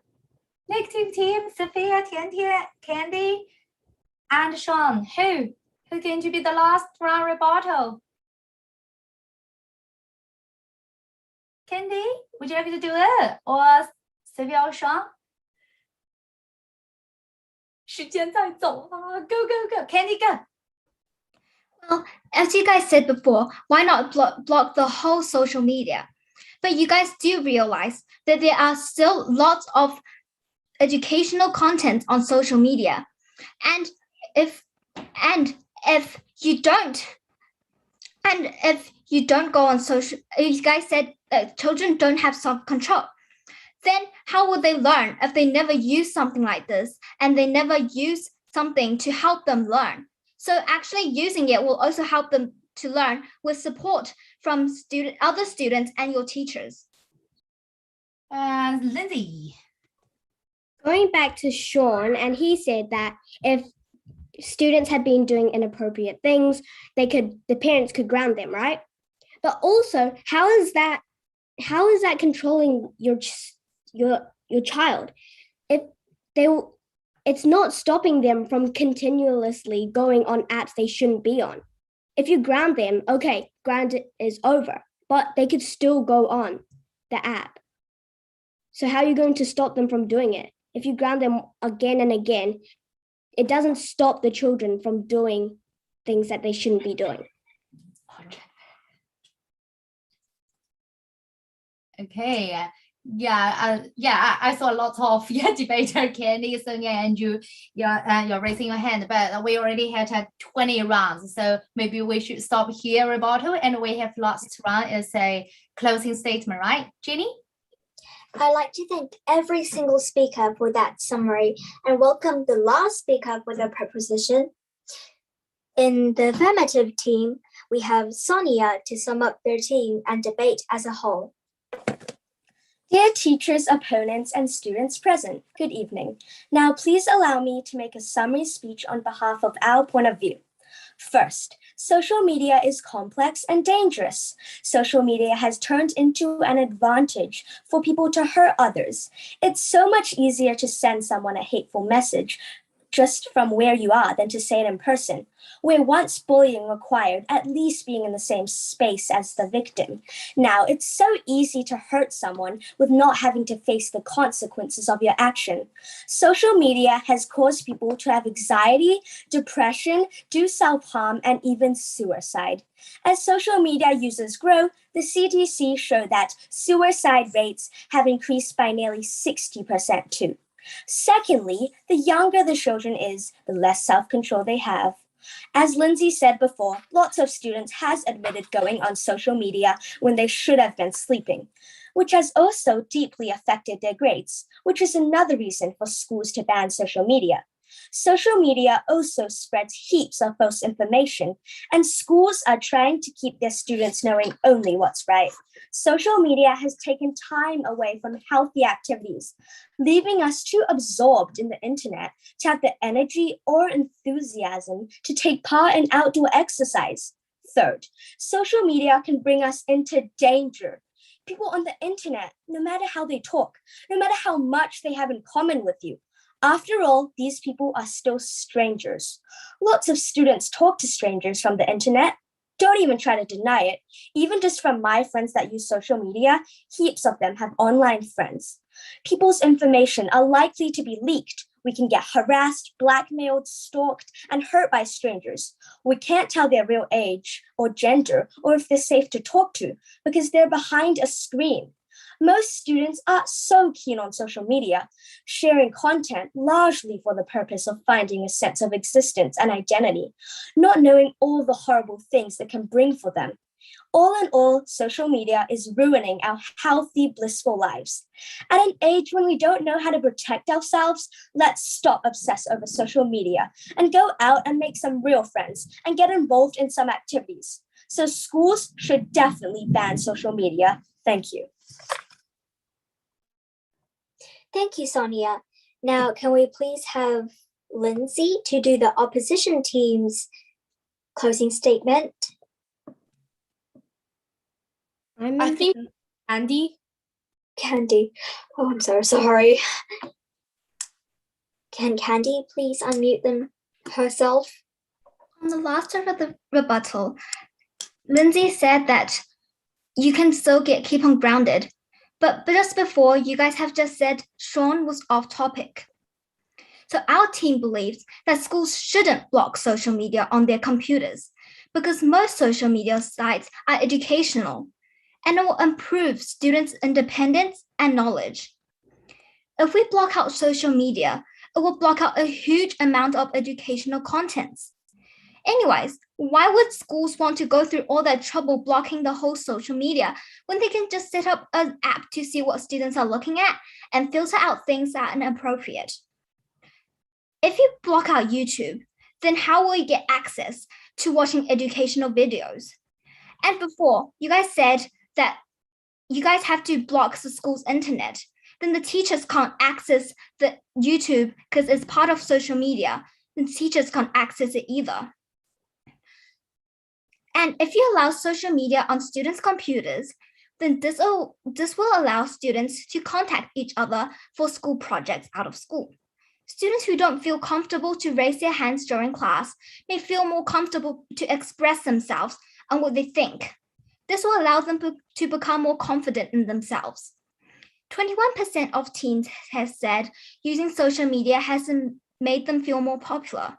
20% of them say it helps them become more confident, and 18% of them say it makes them feel better about themselves. Why would you want to make that 59% of students to feel bad about themselves, to feel not confident again? In conclusion, for all the benefits of using social media in school, our team believes that schools shouldn't block out social media sites on students' computers. Thank you.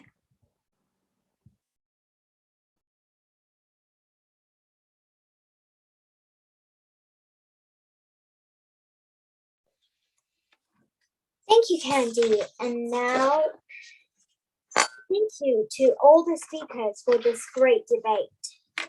And welcome. Let's give them all a last round of applause first. For all the debaters in the first round, please exit the Zoom and join YouTube Live. You are all the debaters, the judges for the debaters of the next round.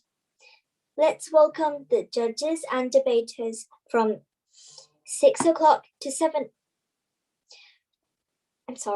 From 7 o'clock to 8 o'clock to join the Zoom. But before that, let's have some feedback from the judges. Can we please welcome the judges to give some feedback? Yes, I would love to say some words. I just want to say congratulations, every one of you. I just enjoy very much watching you during the speaking, and you just a very good presentation. And some of you just using your hands as a gesture. That's really nice. And you also pick up others key points, and that's really good, healthy debating. It's not challenging. It's good, healthy in a very healthy way. And I can see some of you probably in the future will be in the parliament. And I believe some of you are very good at computer. And I'll think probably you can give your advices to your school, how to control the social media. And yes, well done, everyone. I'm so proud of you. And yes, I think I have to control my social media using as well. I spend too much time on my social media. Congratulations. Yeah, I think same here. Yeah, I spend much more time on my phone actually. Yeah, social media. Mitchell, what about you? Yeah, well done, you guys. I think you all did a really, really good job. I really like the research and you guys backing up your arguments. Also, what I really liked from some of you is that when you brought anecdotes from real life situations, like talking about parents or talking about teachers, so I could actually bring it down to real life, so not stuff made up. Really good and well done. You guys made a really clear and concise argument. I really like your passion and your ability to really show what you believe in and make me believe what you believe in. So well done on that. And I think you guys all did a really good job. I have my mind, I know exactly what I'm thinking, but one of these teams did a really good job to change my mind. So really good job, well done. Ooh, great. Thank you, Mitchell. Jenny, you're welcome back. What happened? Your internet?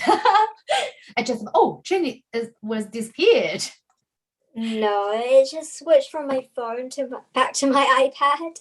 Okay, wonderful. So now, Jenny, would you like to ask our kids judge, give us some feedback because we still have a few times now? Oh, yes. Would all the kid judges like to turn on the cameras when speaking and unmute themselves when giving feedback? just saw Courtney. Yeah. Okay, would you like to give them some feedback? So you did only really good. You add some improvements, some actions, and all you did really, you got some details, and yeah. Thank you, Courtney. And you were the debate competition in 2 weeks. How's it feeling? Excited? Nervous. Nervous. You will be fine. Don't be nervous. Anyone else? Don't be shy. Just do it. Your feedback is very important, I think. I think Gia would like to say something, right, Gia? I chose. You don't need to say it now. Just say hi. You don't need to say. If you want to say it, it's okay. Thank you, Gia. I liked hearing it because it was interesting. Like they sounded interesting. Enjoying? Wonderful. Thank you, Gia. Any little bit judge here? Little bit. Let me see who's that. I can see Natalie. Would you like to say some words? Yes. 你喜欢吗? Do you like it? Do you like the debate competition? I think that 2 teams all win. 为什么呢? Why? Because they're all doing well, right? Yeah. They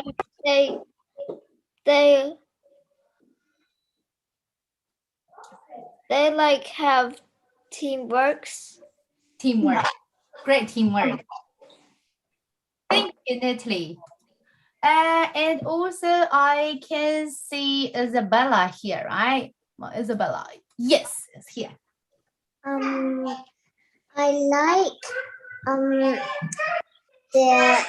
like the interesting words and the action, and that's it. Thank you, Isabella. Thank you. So what about Derek?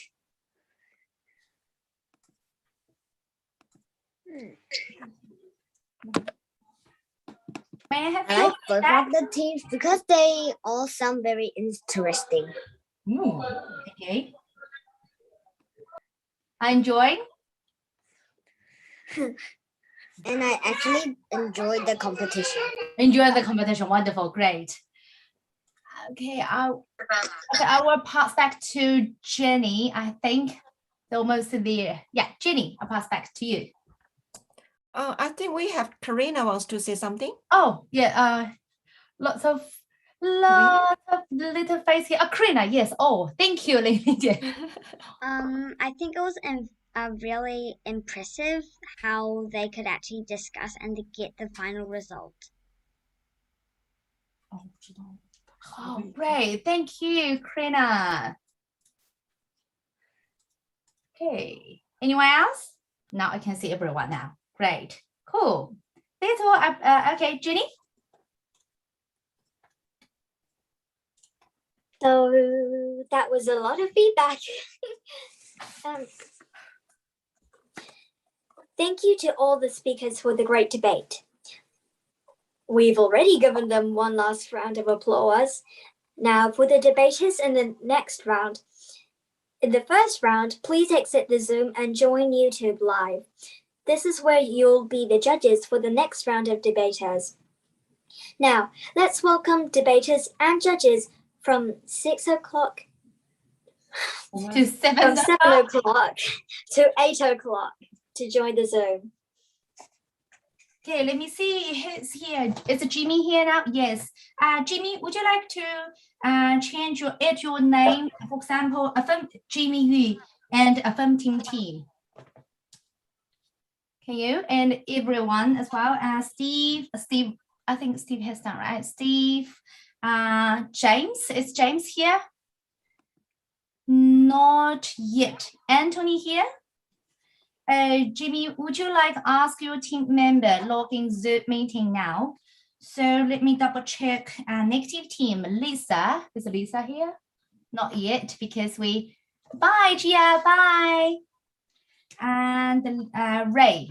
Yes, Ray is here. And I just saw Lisa is logging now. I think we could take a short break, right? Rachel? I'm nervous actually.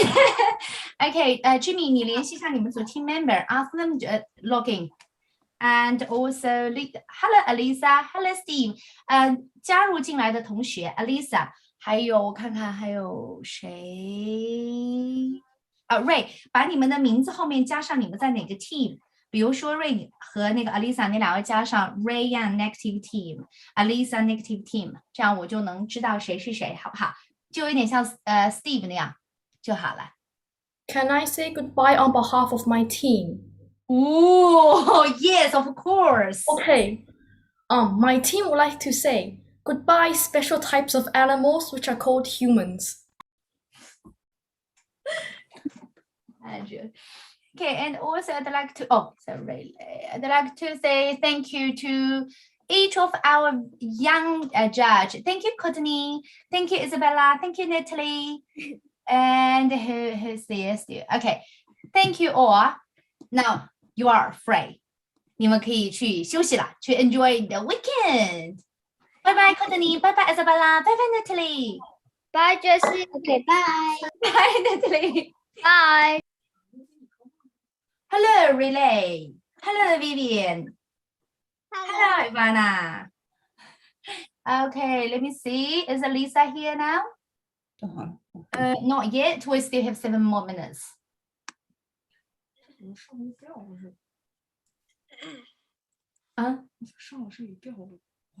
今天 Internet 有点问题，是不是？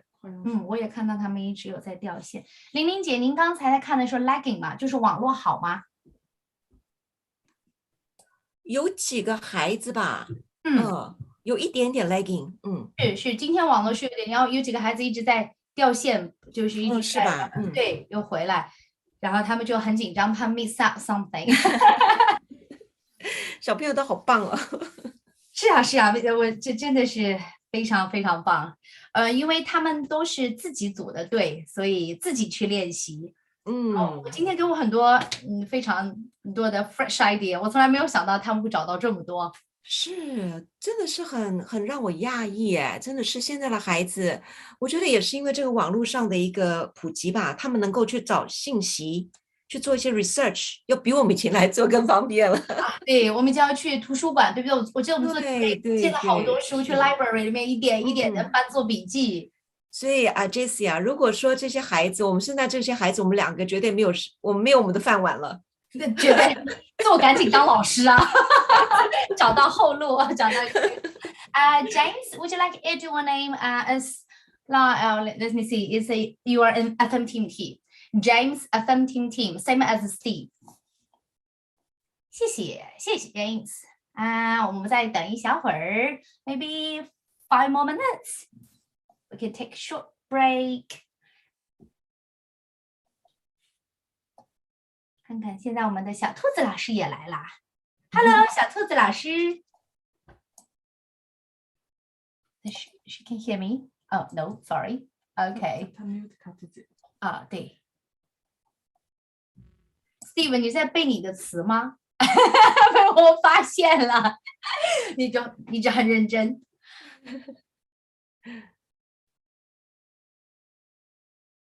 我看看我们的 Lisa. Yes, Lisa is here. Ray is here. Lisa is here. Lisa, would you like to ask Olivia login and Anthony?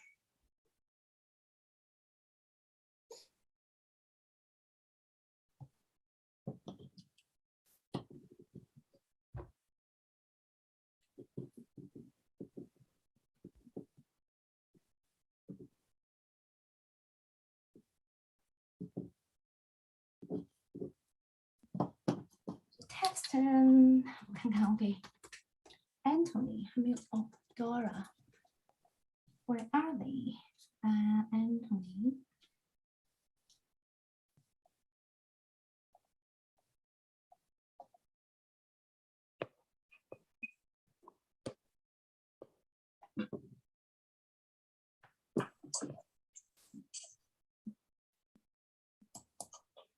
and Olivia 还没有来，我只给 Olivia 发一个信息。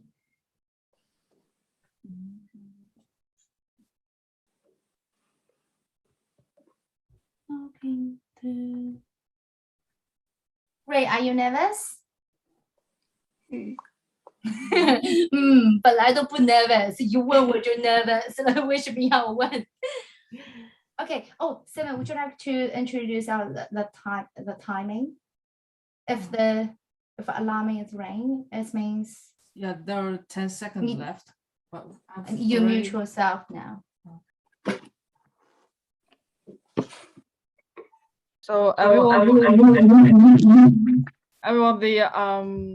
the timer will ringing once it comes to 10 seconds left. Just keep talking and don't like stop talking when the rings a bell.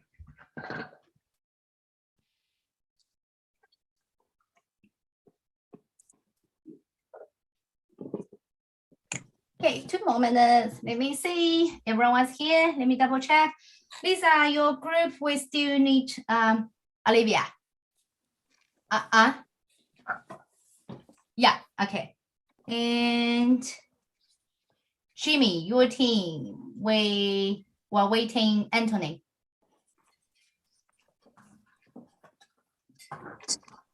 Jimmy, are you able to contact Anthony?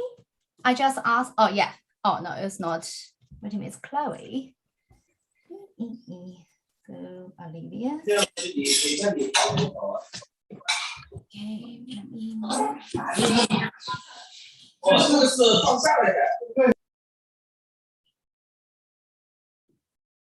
I just saw some kids chat here. We have Chloe, we have Vivian, we have Rayleigh, and Ivana. Yeah. Okay, let me see. They not yet. 你们组挺好，刚好每个组差一个人，非常 balanced. So we have 1 more minute. Lisa, 你刚刚联系他，他妈妈有回你吗？Olivia 有回你吗 ？Okay. 你们今天有 Zoom meeting 吗 ？Did you your team?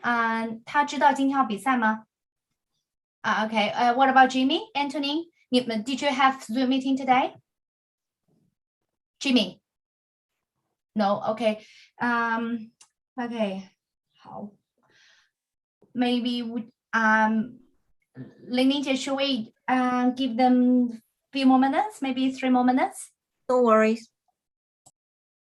Okay, we'll try to phone his mom.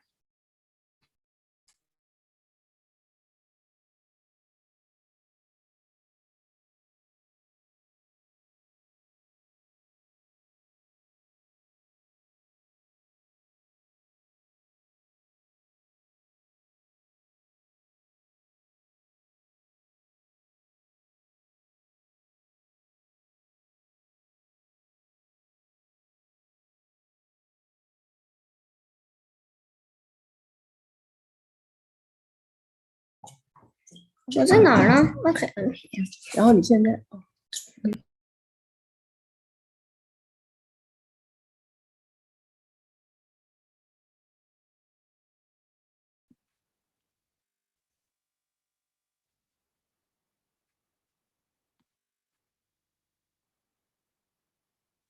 Anthony, can you please rename Anthony and affirmative team? Same as Jimmy. No, Jenny, actually, we're still waiting Olivia. 老师好多人呀。Relay，你觉得好玩吗？这么多人，你看他们都比你大，但是你可以当他们的 judge，就像今天我们上课时候说的，对吧？是不是特别 excited？ 记住啊，我们的小 judge 安夏、Corbin， 我们不是来 vote 他们的 idea， 是来根据他们的 opinion， 不是根据他们的 performance， 然后你们才来 vote，OK？、不是你们同意他们的观点啊。Yes, Jimmy? Oh, okay.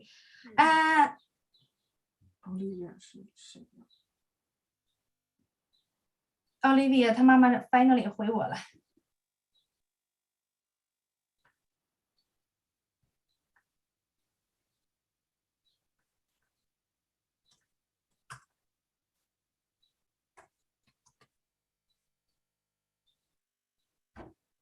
Okay, Jenny, would you like to do your introduction first?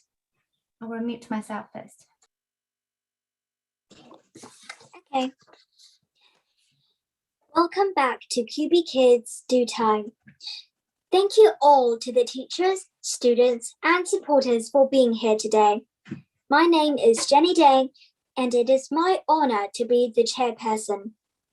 Research, reasoning, and even public speaking skills are just a few of the many benefits that come with learning to be a good debater. From planning your argument, even many benefits that will come, even if it's one you disagree with, to choosing your words with care, debating can prepare you to take on any challenge life may throw at you. Debating is by no means the same thing as engaging a full-blown argument. Instead, you will have to prepare a compelling, succinct argument which will gain support and backing rather than simply attacking your opponents blindly. The competition is full of challenges. You can pick up your own teammates, vote for your own topics, etc.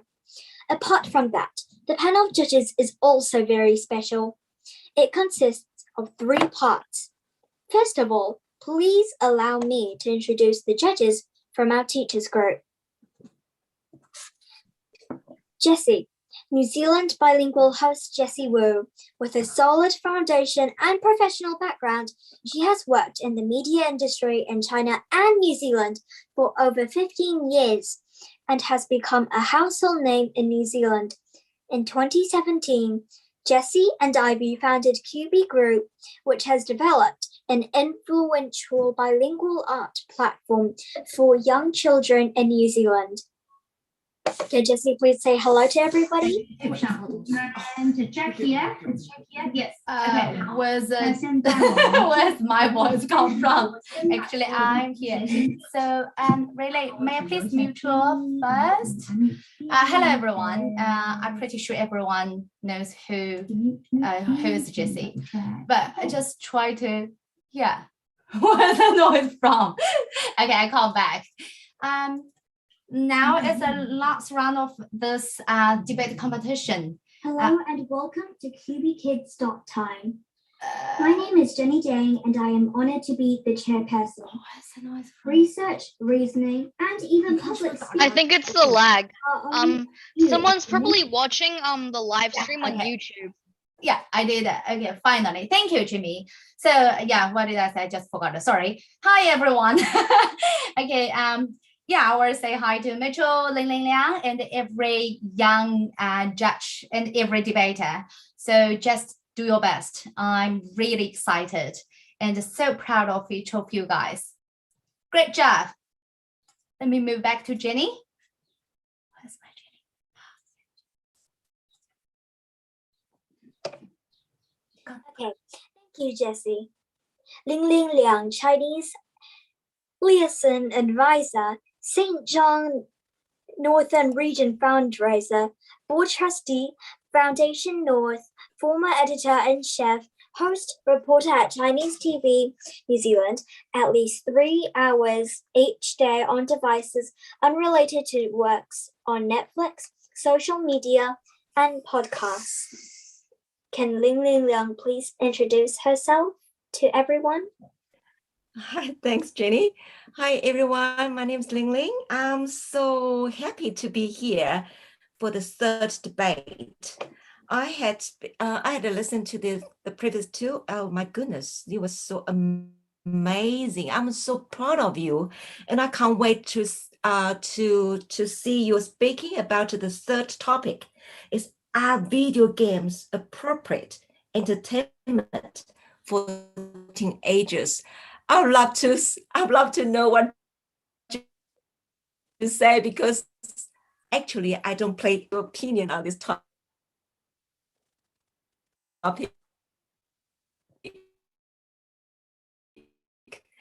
And congratulations.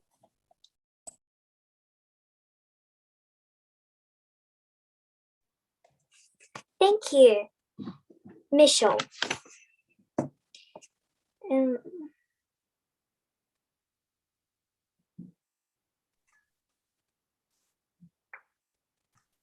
So I can hear you. Hi, Rachel. Hey, Rachel guys. is our debate judge 2020, right? That's right. Yeah. So I did last year's debates as well, and I really enjoyed that. And I'm looking forward to coming back and listening to you guys. This is an interesting topic, and I just wonder for you guys if it's age appropriate for teenagers and for people in their 30 years old. So I really look forward to hearing what you guys are saying. Great.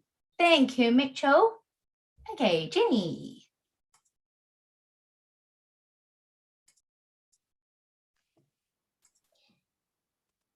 Thank you, Michelle. The teacher scores will be at 40% of the total marks. The second judge group is from QB Group's outstanding students, and the score will value 30% of the total marks. Let's meet the 9 of the outstanding students. They are Vivian, Chloe, Relaine, Dora, and Xiafu, Corbin. Can Vivian please turn on the mic and camera and introduce herself to everyone? Hi everybody, I am Vivian. I am very excited to be in this Zoom meeting. Hello, Vivian. Can Chloe please unmute and turn on their cameras to introduce themselves to everyone?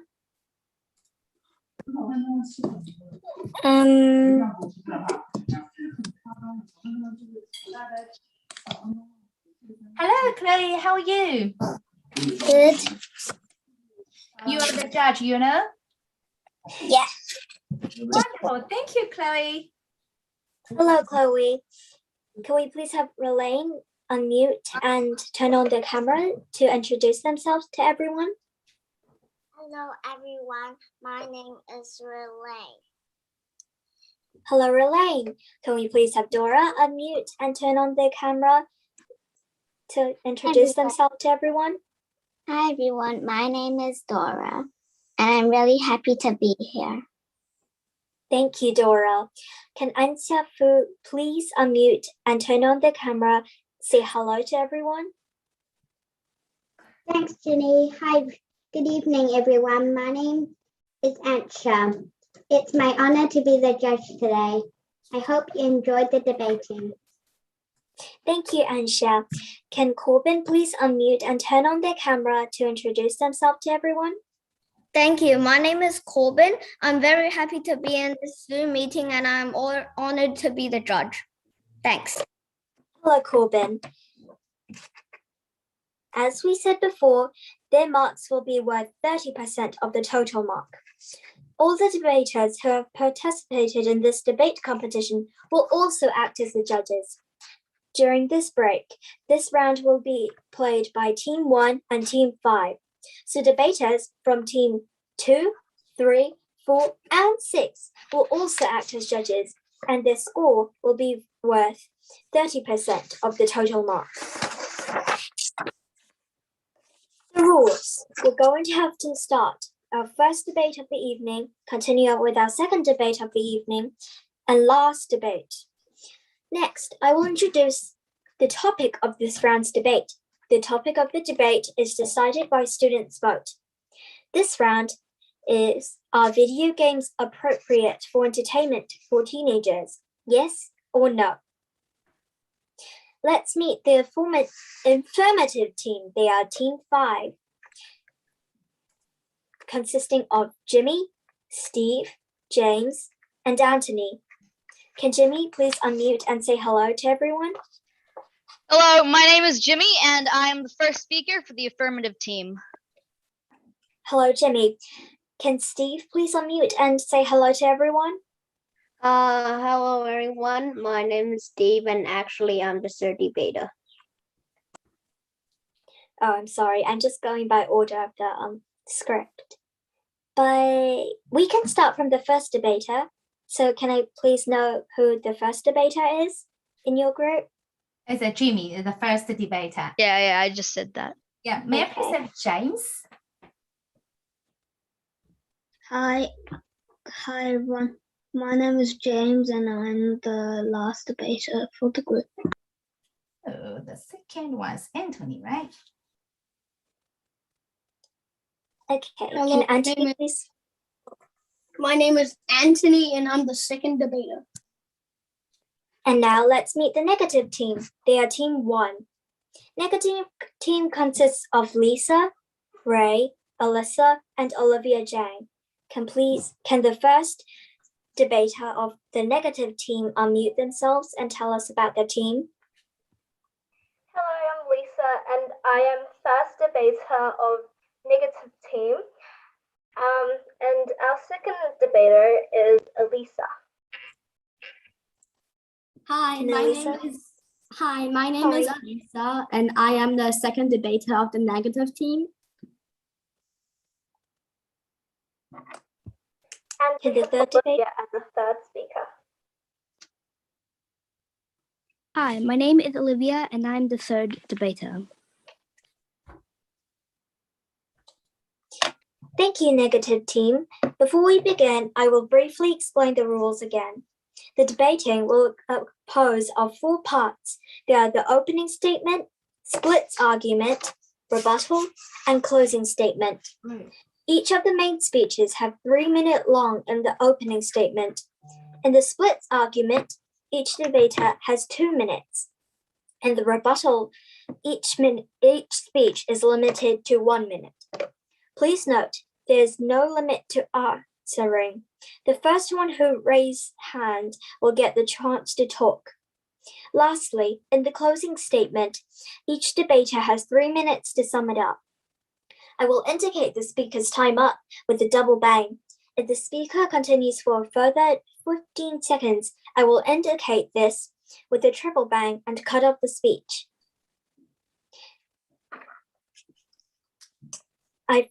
I believe that we forgot to introduce Ray from the negative team, debater 4. So can Ray please unmute and tell us, say hello to everyone? Hello, I'm Ray. I'm the last debater for the negative team. Hello, Ray. Now we can finally start with the affirmative team, Team 5. It gives me great pleasure to recognize the first speaker for this proposition, the first debater of the affirmative team. Hi. So can I start?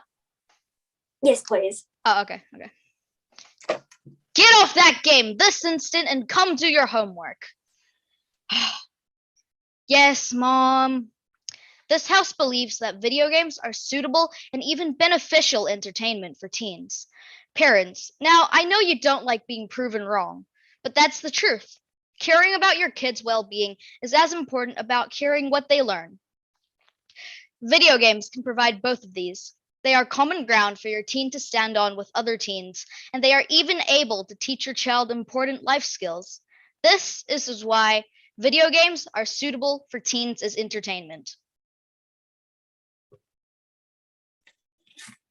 The skills teenagers build while gaming can go far beyond excelling at the game. Some can apply. Anthony? I'm sorry, but it's not quite your turn yet, because first we would like to welcome Lisa from the negative team to perform a rebuttal against Jimmy first. I would like to say that video games is not a appropriate entertainment for teenagers. As Jimmy had said that it helps with the child's well-being. Well, what are the reasons to prove that they are going to help with the child's well-being? And most games now teenagers play contains violence or does have violent aspects in it.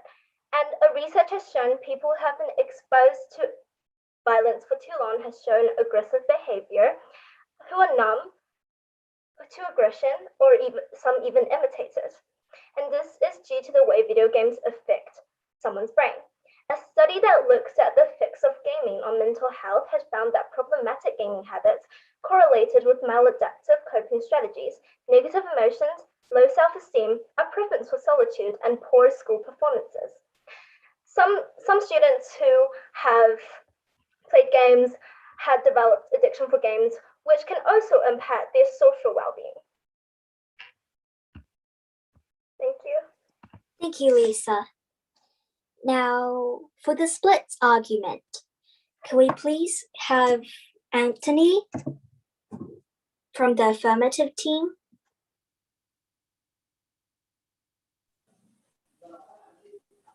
The skills teenagers build while gaming can go far beyond excelling at the game. Some can apply in the real world as much as the game world. Resilience is the key to achieving your personal goals. According to the website Thrive Global, video games are particularly helpful when it comes to improving both physical and personal resilience. In Shadow's Edge, a study shows that young people playing 3 times a week are less likely to give up. This, as mentioned earlier, is an essential tool that will stay and help your teen for the rest of their life. Thank you, Anthony. Now, can we please have the second debater from the negative team, Alyssa? Video games are bad. Why are they bad? Except the aggressive behavior, there are 3 things. 1, health issues. If teenagers spend a lot of time playing video games, it can affect their health in several negative ways. They need to go outside and socialize in the real world. Teenagers who constantly sit at one place playing video games for hours can face several dangerous health issues. It can increase the chance of weakening the joints and muscles and make hands and fingers numb. Studies suggest that it can also make their eyesight weak, so teenagers need to be more involved in physical activities than in video games. 2, exposed to wrong values. Some teenagers enjoy playing video games far more than studying at school. They start preferring such games over everything else, which can affect their academic performance, and they can lose interest in studies. They may even skip their homework, assignments, and study for exams just to play video games. All these things can result in poor performance. 3, disconnect them from society. However, multiplayer video games exist. This can limit the interpersonal skills in real life. Such teenagers may prefer being alone and interacting digitally. They also fail to strike up conversations and feel bored at social gatherings. As a result, chance of anxiety, depression, stress gets high in their working, school, as well as personal life. So I believe it is not that appropriate for teenagers to play video games. Thank you, Alyssa. Oh, time's up. Could we please welcome our next debater, Steve, to present their argument? A teen's mental well-being is just as important as the physical well-being. Playing computer games can give teens a common language. If a teen is not able to participate in relevant conversations, he or she may be isolated from peer social groups. In a survey conducted by our group, we have found that 78% of kids who played video games had more than 5 friends at school and a larger friend group. Furthermore, according to Mayo Clinic, people with more friends have better mental well-being. Having less or no friends is also a leading contributor to depression. Thank you. Thank you, Steve. Now, can we please have Olivia? I believe it is inappropriate for teenagers to play video games because video games can create physiological stress and problems to the brain. If you play video games in specific positions, it may cause severe body pain and diseases. They will be more antisocial to other people and family as they might start getting addicted to games, especially when one of their friends offers to play with them. In online learning, they use computers to learn, and if they play video games after the lesson, since they have been learning from a computer, it would harm their eyes a lot. Overall, there are way more disadvantages than advantages, so it would make more sense if it isn't appropriate for teenagers to play games. Thank you, Olivia. Now, moving on to the rebuttal. I'd like to thank all the speakers for that speech. I'm sure the rebuttal will be the highlight of the competition. Please note, there is no limit to the order or number of speakers in each member of the team, but avoid no one is answering. The first person who raises their hand will have a chance to talk first. So be sure to click on the hand sign when you're about to speak, and you will also see if you are the first person to speak in your group. Please put your hands down when you finish. Each presentation is limited to only 1 minute. In this round, I will no longer hint who will speak, and when one side is finished or time is up, ask the other side to continue the debate with a raised hand. This round will start from the negative team first. Negative team, please be ready. And the timer starts. Lisa. Steve on the affirmative team has said that teenagers who game tend to be found with more friends. But on May the 25th, 2017, the World Health Organization officially voted to include a gaming disorder as a behavioral addiction. And they had defined a gaming disorder in 2018 that a pattern of gaming behavior characterized by impaired control over gaming, increasing priority given to gaming and other activities to the extent that gaming takes precedence over their interests and daily activity, and that could also affect their well-being overall. Jimmy, please. Is it my turn? Yes. Okay. Wait, am I supposed to rebuttal Lisa or can I say what I was gonna say? Just a rebuttal, thank you. Lisa, okay. Lisa, that doesn't make sense. You're saying gaming is a disorder. But you can make more friends because at school, kids always talk about gaming. And this is proven by the fact that everyone at our school has nothing else to say. When I go to school, so when I was younger, my friends would always talk about games. For example, like Rainbow Six Siege, Apex Legends, and they would talk about these in-game characters that I would not have like a single idea about. But after, when I started playing games, I found that I got more friends because we had more things to talk about. And the main way to make friends is to talk with people. Am I correct?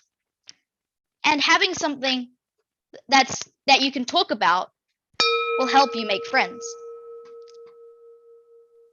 Negative team. Go, Lisa. There was a research that collected data, and it indicated that a higher video game dependency was accompanied by increased levels of psychological and social stress in the form of lower school achievements, skipping responsibilities and duties, for example, schooling, and reduced sleep time, limited hobbies, and increased suicidal thoughts. So, Jimmy, in your opinion, is making more friends more important than school achievements? Is it more important than having suicidal thoughts? Lisa, I can understand, but my question is, where did you get the study? You just said in a study, but I don't understand where you got the study from. If you cannot back up where you got your study from, then none of us will take a word you just said. Please give me evidence. For example, from Harvard University, from a well-known website, from exactly where did you get that information? Negative team, Ray, Alisa, Olivia, go. Not just Lisa, everyone can join in. Everyone. Lisa, could you please answer my question? It was carried out in Germany by a criminological research institute. Negative team. Can I speak? Yeah. Can I speak? Hang on. Now it's still negative team. Still have a few more seconds, right? Wait. I mean, can I speak? Sure. Okay. Okay. You said that video games induce stress, but according to well-known health website Geico.com, studies have shown that video games can boost mood and even make for better heart rhythms, a sign that they may also help relieve stress. Negative team. Other debaters. Ray. Even if it can boost your mood, it can boost it in a bad way, which might make you aggressive, sad, or frustrated, which can cause like mental problems, which will go forward in some extreme cases, use of drugs and careless thinking, which might. Thank you, Ray. Ray, video games don't boost use of drugs. Although you may get angry over specific video games and losing, in the heat of the moment, you're concentrated. You won't think about anything else other than the game. And I have a testimony to support this.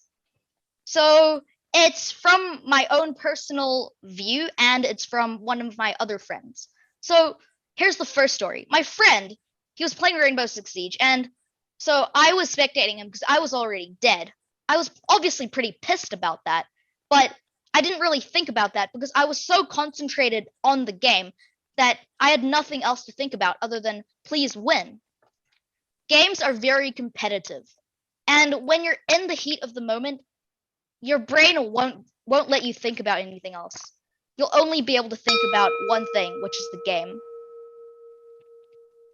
Negative team. Right? Jimmy, can I please just remind you again to put your hand down after you finish talking? Oh, sorry, but I didn't finish talking. Oh, sorry. Ray. If you spectate your friend and all you think about is winning and winning and on the game, you have a chance to get addicted, and you can just stare at the screen for a long time, not moving, which can cause sore muscles. Ray, oh wait, I need to put my hand. Okay, Ray, first of all, when you get tired, you'll know to get off the game. This is proven by the fact that every time we lose a game, we all just like hop off the computer. We will shut down our computer and we will just go outside. There is nothing else to do because we're so tired that we can't really do anything. Usually we just go straight into bed. Lisa, keep going. That may not be the case for everyone though.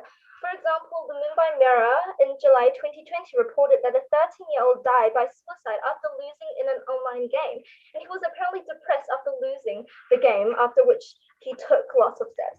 And there was another article by India TV in July 2020, which reported that a smartphone gaming addiction led to the death of a teenager in India. It was a 13-year-old boy who killed himself after his father had asked him to eat food and stop playing the game, which was a strong game addiction. And also in India, two brothers had argued over the mobile game, which led to the older one accidentally killed during a fight. I believe that wasn't caused by the video game itself. That was caused by strong emotions between the father and the teen or the child, because they were obviously in an argument. I've seen this post before, and they were in an argument, And that argument is what caused the kid to kill himself, not the game. Okay. I'm sorry, Jimmy, but can we please give your other teammates some chance to rebuttal as well? Okay. Now it's negative team. Sorry. Alisa, Ray, Alisa, Olivia. Is anyone? Oh, Olivia.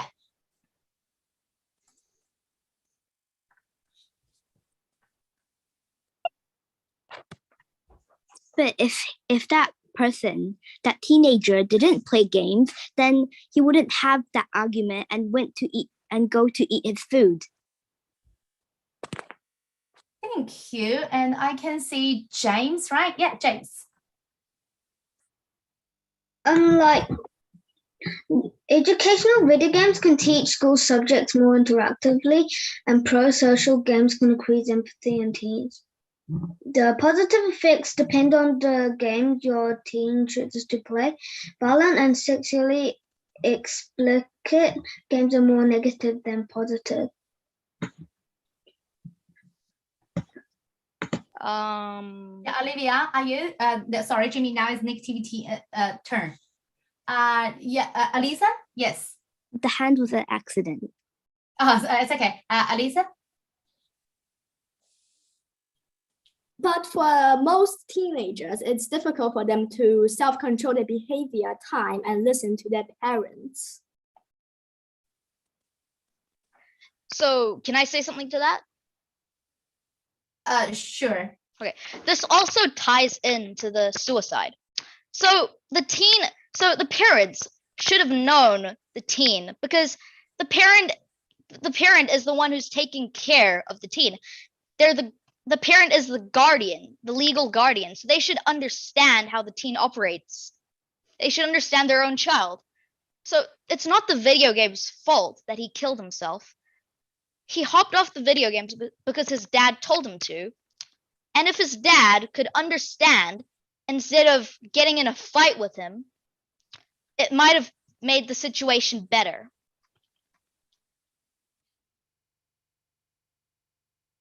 Alisa. But for example, one of my friend who is so addictive to video games, he always sit in front of the screen for hours and hours. The last time I saw him, he had black eyes. I know he played secretly at night when his parents are all asleep, and sometimes he even hide his iPad and skip the class meeting. Thank you, Alisa. Steve. Well, saying, how do you know that every person is putting the iPad in the bed? Maybe some people are not putting. How do you know?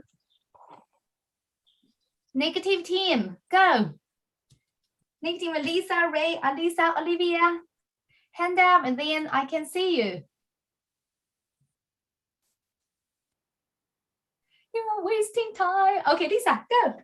Honestly, it's with the suicide again. And according to interpersonal psychological theory of suicide, individuals became more capable of withstanding pain and fear associated with a suicide attempt because of exposure to painful and or frightening stimuli during games.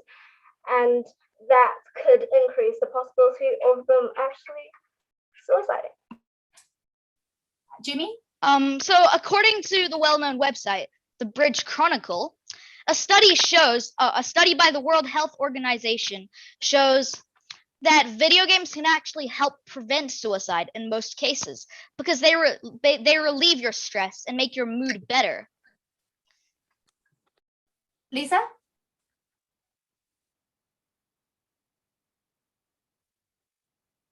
It has impacts on your social well-being. Gordon Neufeld, a developmental psychologist, had said that long time to digital devices or gaming can ruin the person can lose the need to significant attachments with their family and can ruin the relationship between them and their family and also friends as well. James? Okay. Oh, sorry. Yeah, Jimmy. Yeah, just go ahead. Okay, so according to the well-known website jcfs.org, Chicago, studies have shown that playing video games, including violent video games, can create and improve friendships amongst players. Players can be fighting against each other in the game, but are also developing their friendship as they work together and share the experience, thus improving socializing abilities. Social abilities. Negative team, Olivia or Lisa, because sorry, I would like to remind each of you guys, after you talk, after you say your words, can you please put your hand down, and then I can find who is the first person raise hand. So now is Olivia, right? Okay, Olivia, go. But why do you want to play video games when you could play something else, like board games, or do some sports in your yard? Okay, Steve, do you want to say it or do you want me to say it? I want to say. Okay. Okay, so if you say that, but board games like are not kind of that really exhilarating and fun. Video games there's a lot of action, but these board games, it's like you just move a bunch of checkers. There's nothing more exhilarating, and you might have your mind on something else. Adding to what Steve said, in one of our main points, we told you that video games help create common ground for teens. Board games do not. Board games are a thing of the past, but video games are what's going to shape the future of gaming. Gaming is already one of the main topics that are discussed at schools. And that's also another reason why children or teens may choose to play video games. Okay, I have to remind offending team.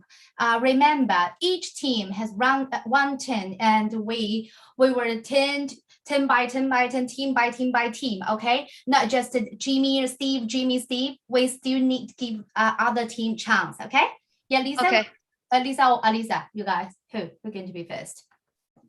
Because I couldn't see. Lisa or Alisa?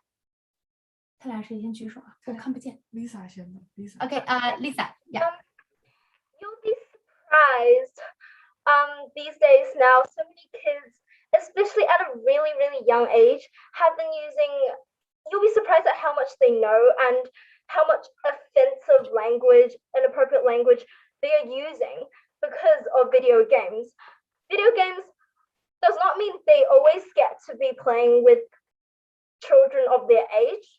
It could be someone who has a really big age gap and could possibly run inappropriate content.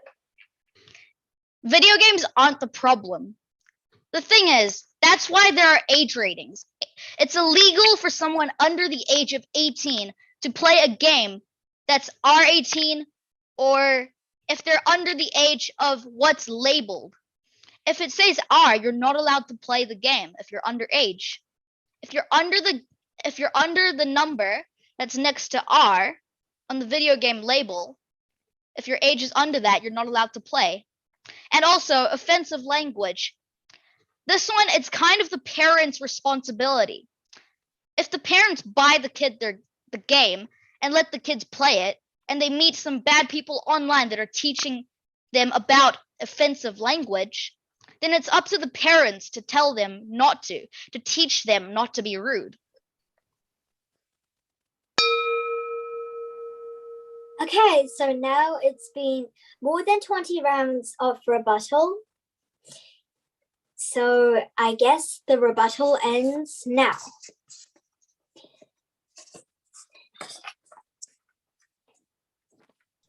I'd like to thank all the speakers for this great debate.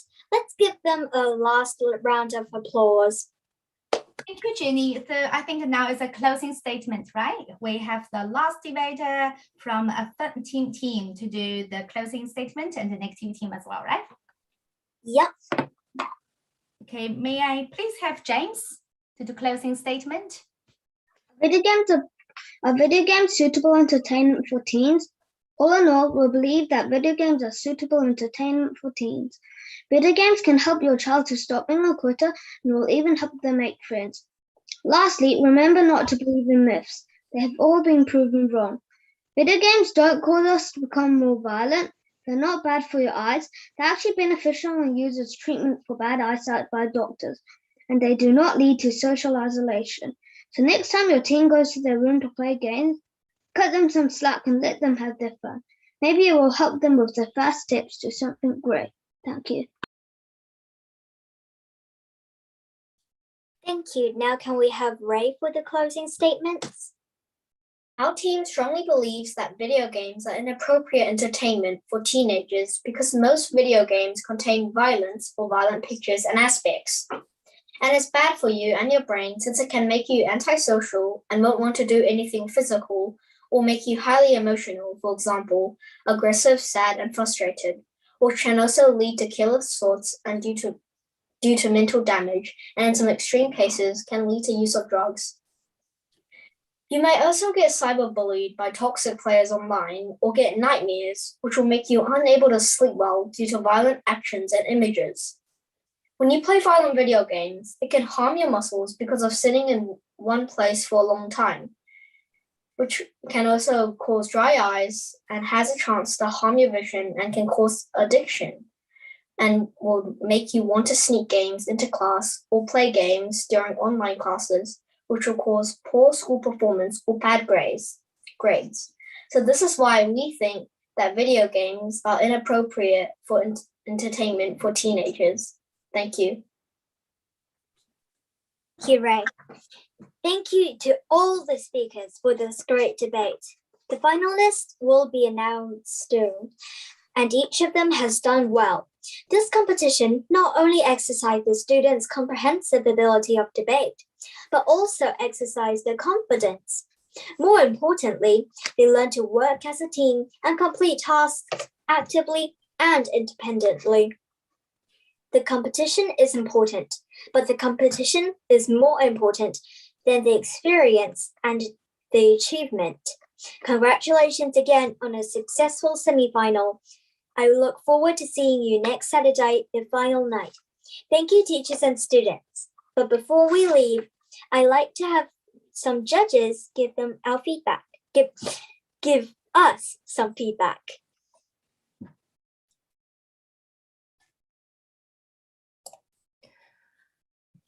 Yes, it's really hard to say who is doing better. All of you are doing so great. You two teams, excellent, awesome. So I just very impressed by, I think both teams, you did lots of researches. We know when we are doing the debating or we are into arguments, we want the evidence and the cases.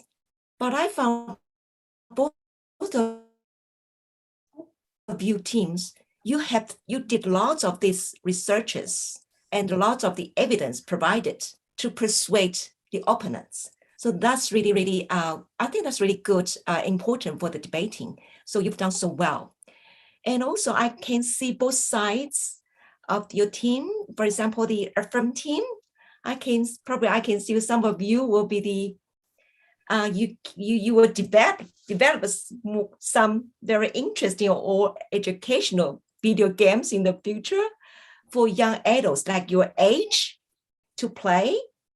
And there's no harm, as the negative team said. And the other team, the negative team, I also can see probably some of you will be becoming brilliant, the professionals in the mental health area.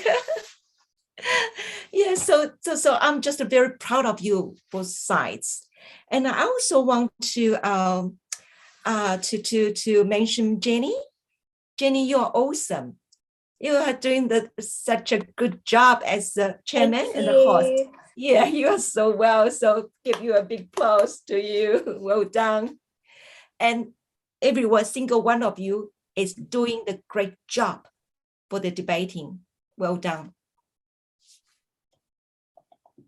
Cool. I would like to say well done to all of you. You all spoke really, really clearly in that debate, and I understood everything that you had to say.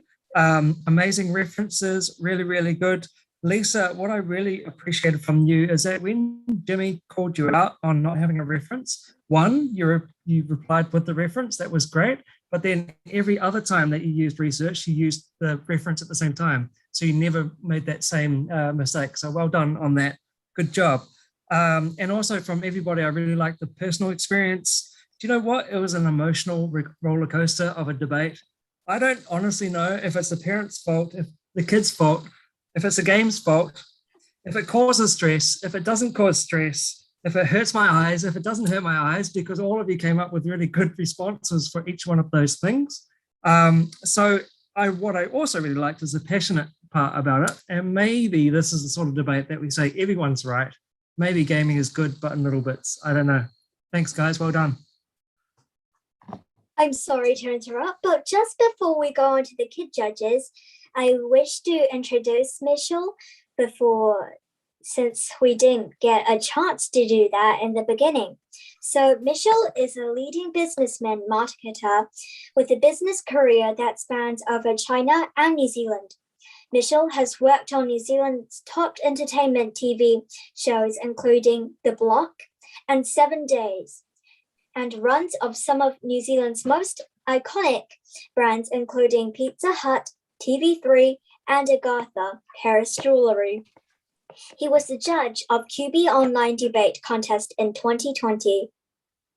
Now, let's get some feedback from the children judges. Do any children have anything to say? Aisha, would you like to say some words?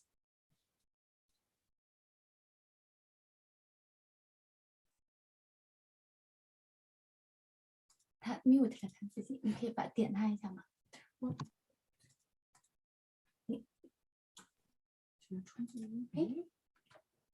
？Aisha, can you please unmute yourself first? Good. Would you like to share some words? Share your feeling, your opinion, or enjoying? I enjoyed watching the debating, and I think both groups did really well. Very good. Thank you, Aisha. So anyone else? Vivian?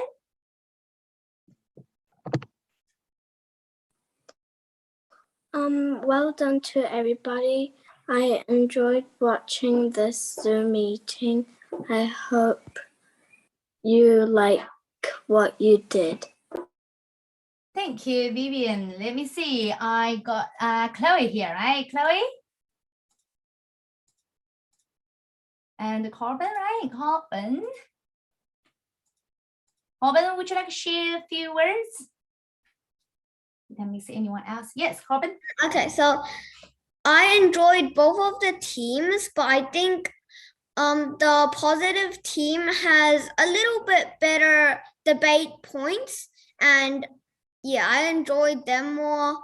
But I think that the positive team should do better teamwork next time. Thanks.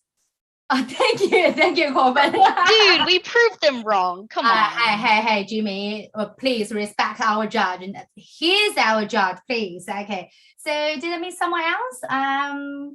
Let me see. Is anyone here? I just saw lots of young kids there, but I think they live to our Zoom meeting, right? Okay.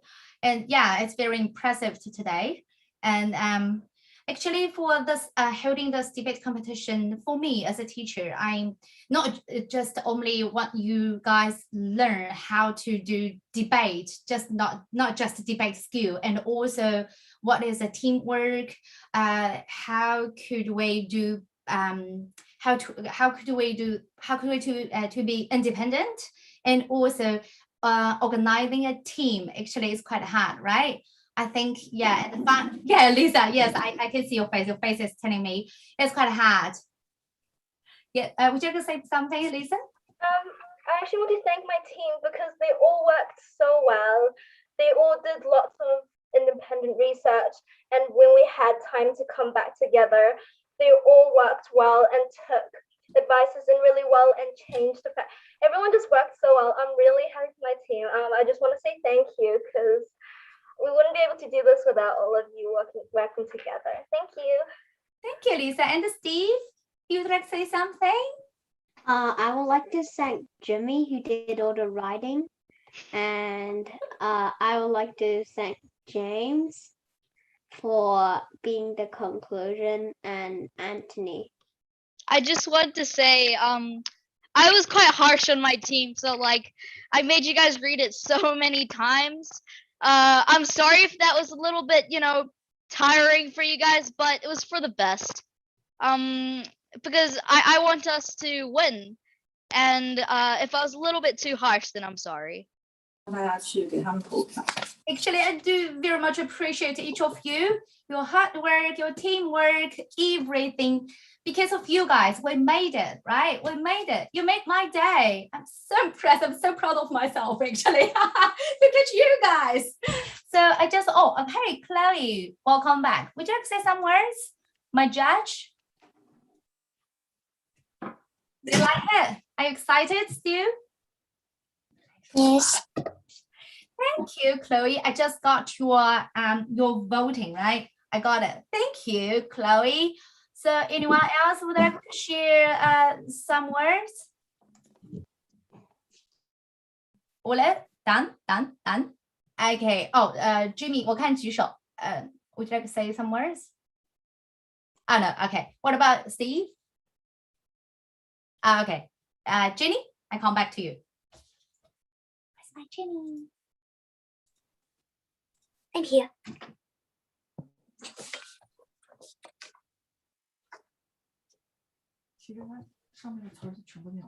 Okay, so yeah, maybe Jenny, today the internet is quite tricky, right?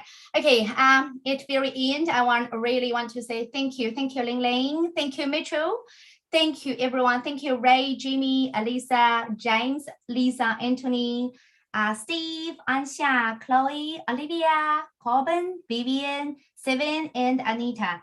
Thank you so much. And next Saturday at 7 p.m. is our final competition. So I will let you guys know which team will go to final competition. I think it will be on Monday, right? Coming Monday. 好的，那谢谢我们的家长们，谢谢我们的 parents， 谢谢你们这段时间给我们小朋友手机，然后让他们来联系，然后在后面默默的支持他们那么多。我知道现在你们也在 YouTube 上在观看，其实这个时候我相信家长会比大家更紧张。作为一个家长，我也觉得我能拥有这么一群好的孩子和优质父母，我觉得我特别的幸运。然后期待我们以后能够产生更多的火花，能够生产出更多好的产品，然后能够挖掘出孩子们无限的潜力，给他们更加广阔的未来和舞台。然后再次谢谢我们的 parents， 谢谢我们的 judge， 谢谢我们的小蜜蜂们，谢谢。然后祝大家 have a lovely weekend and see you next week. Bye. Thank you, everyone.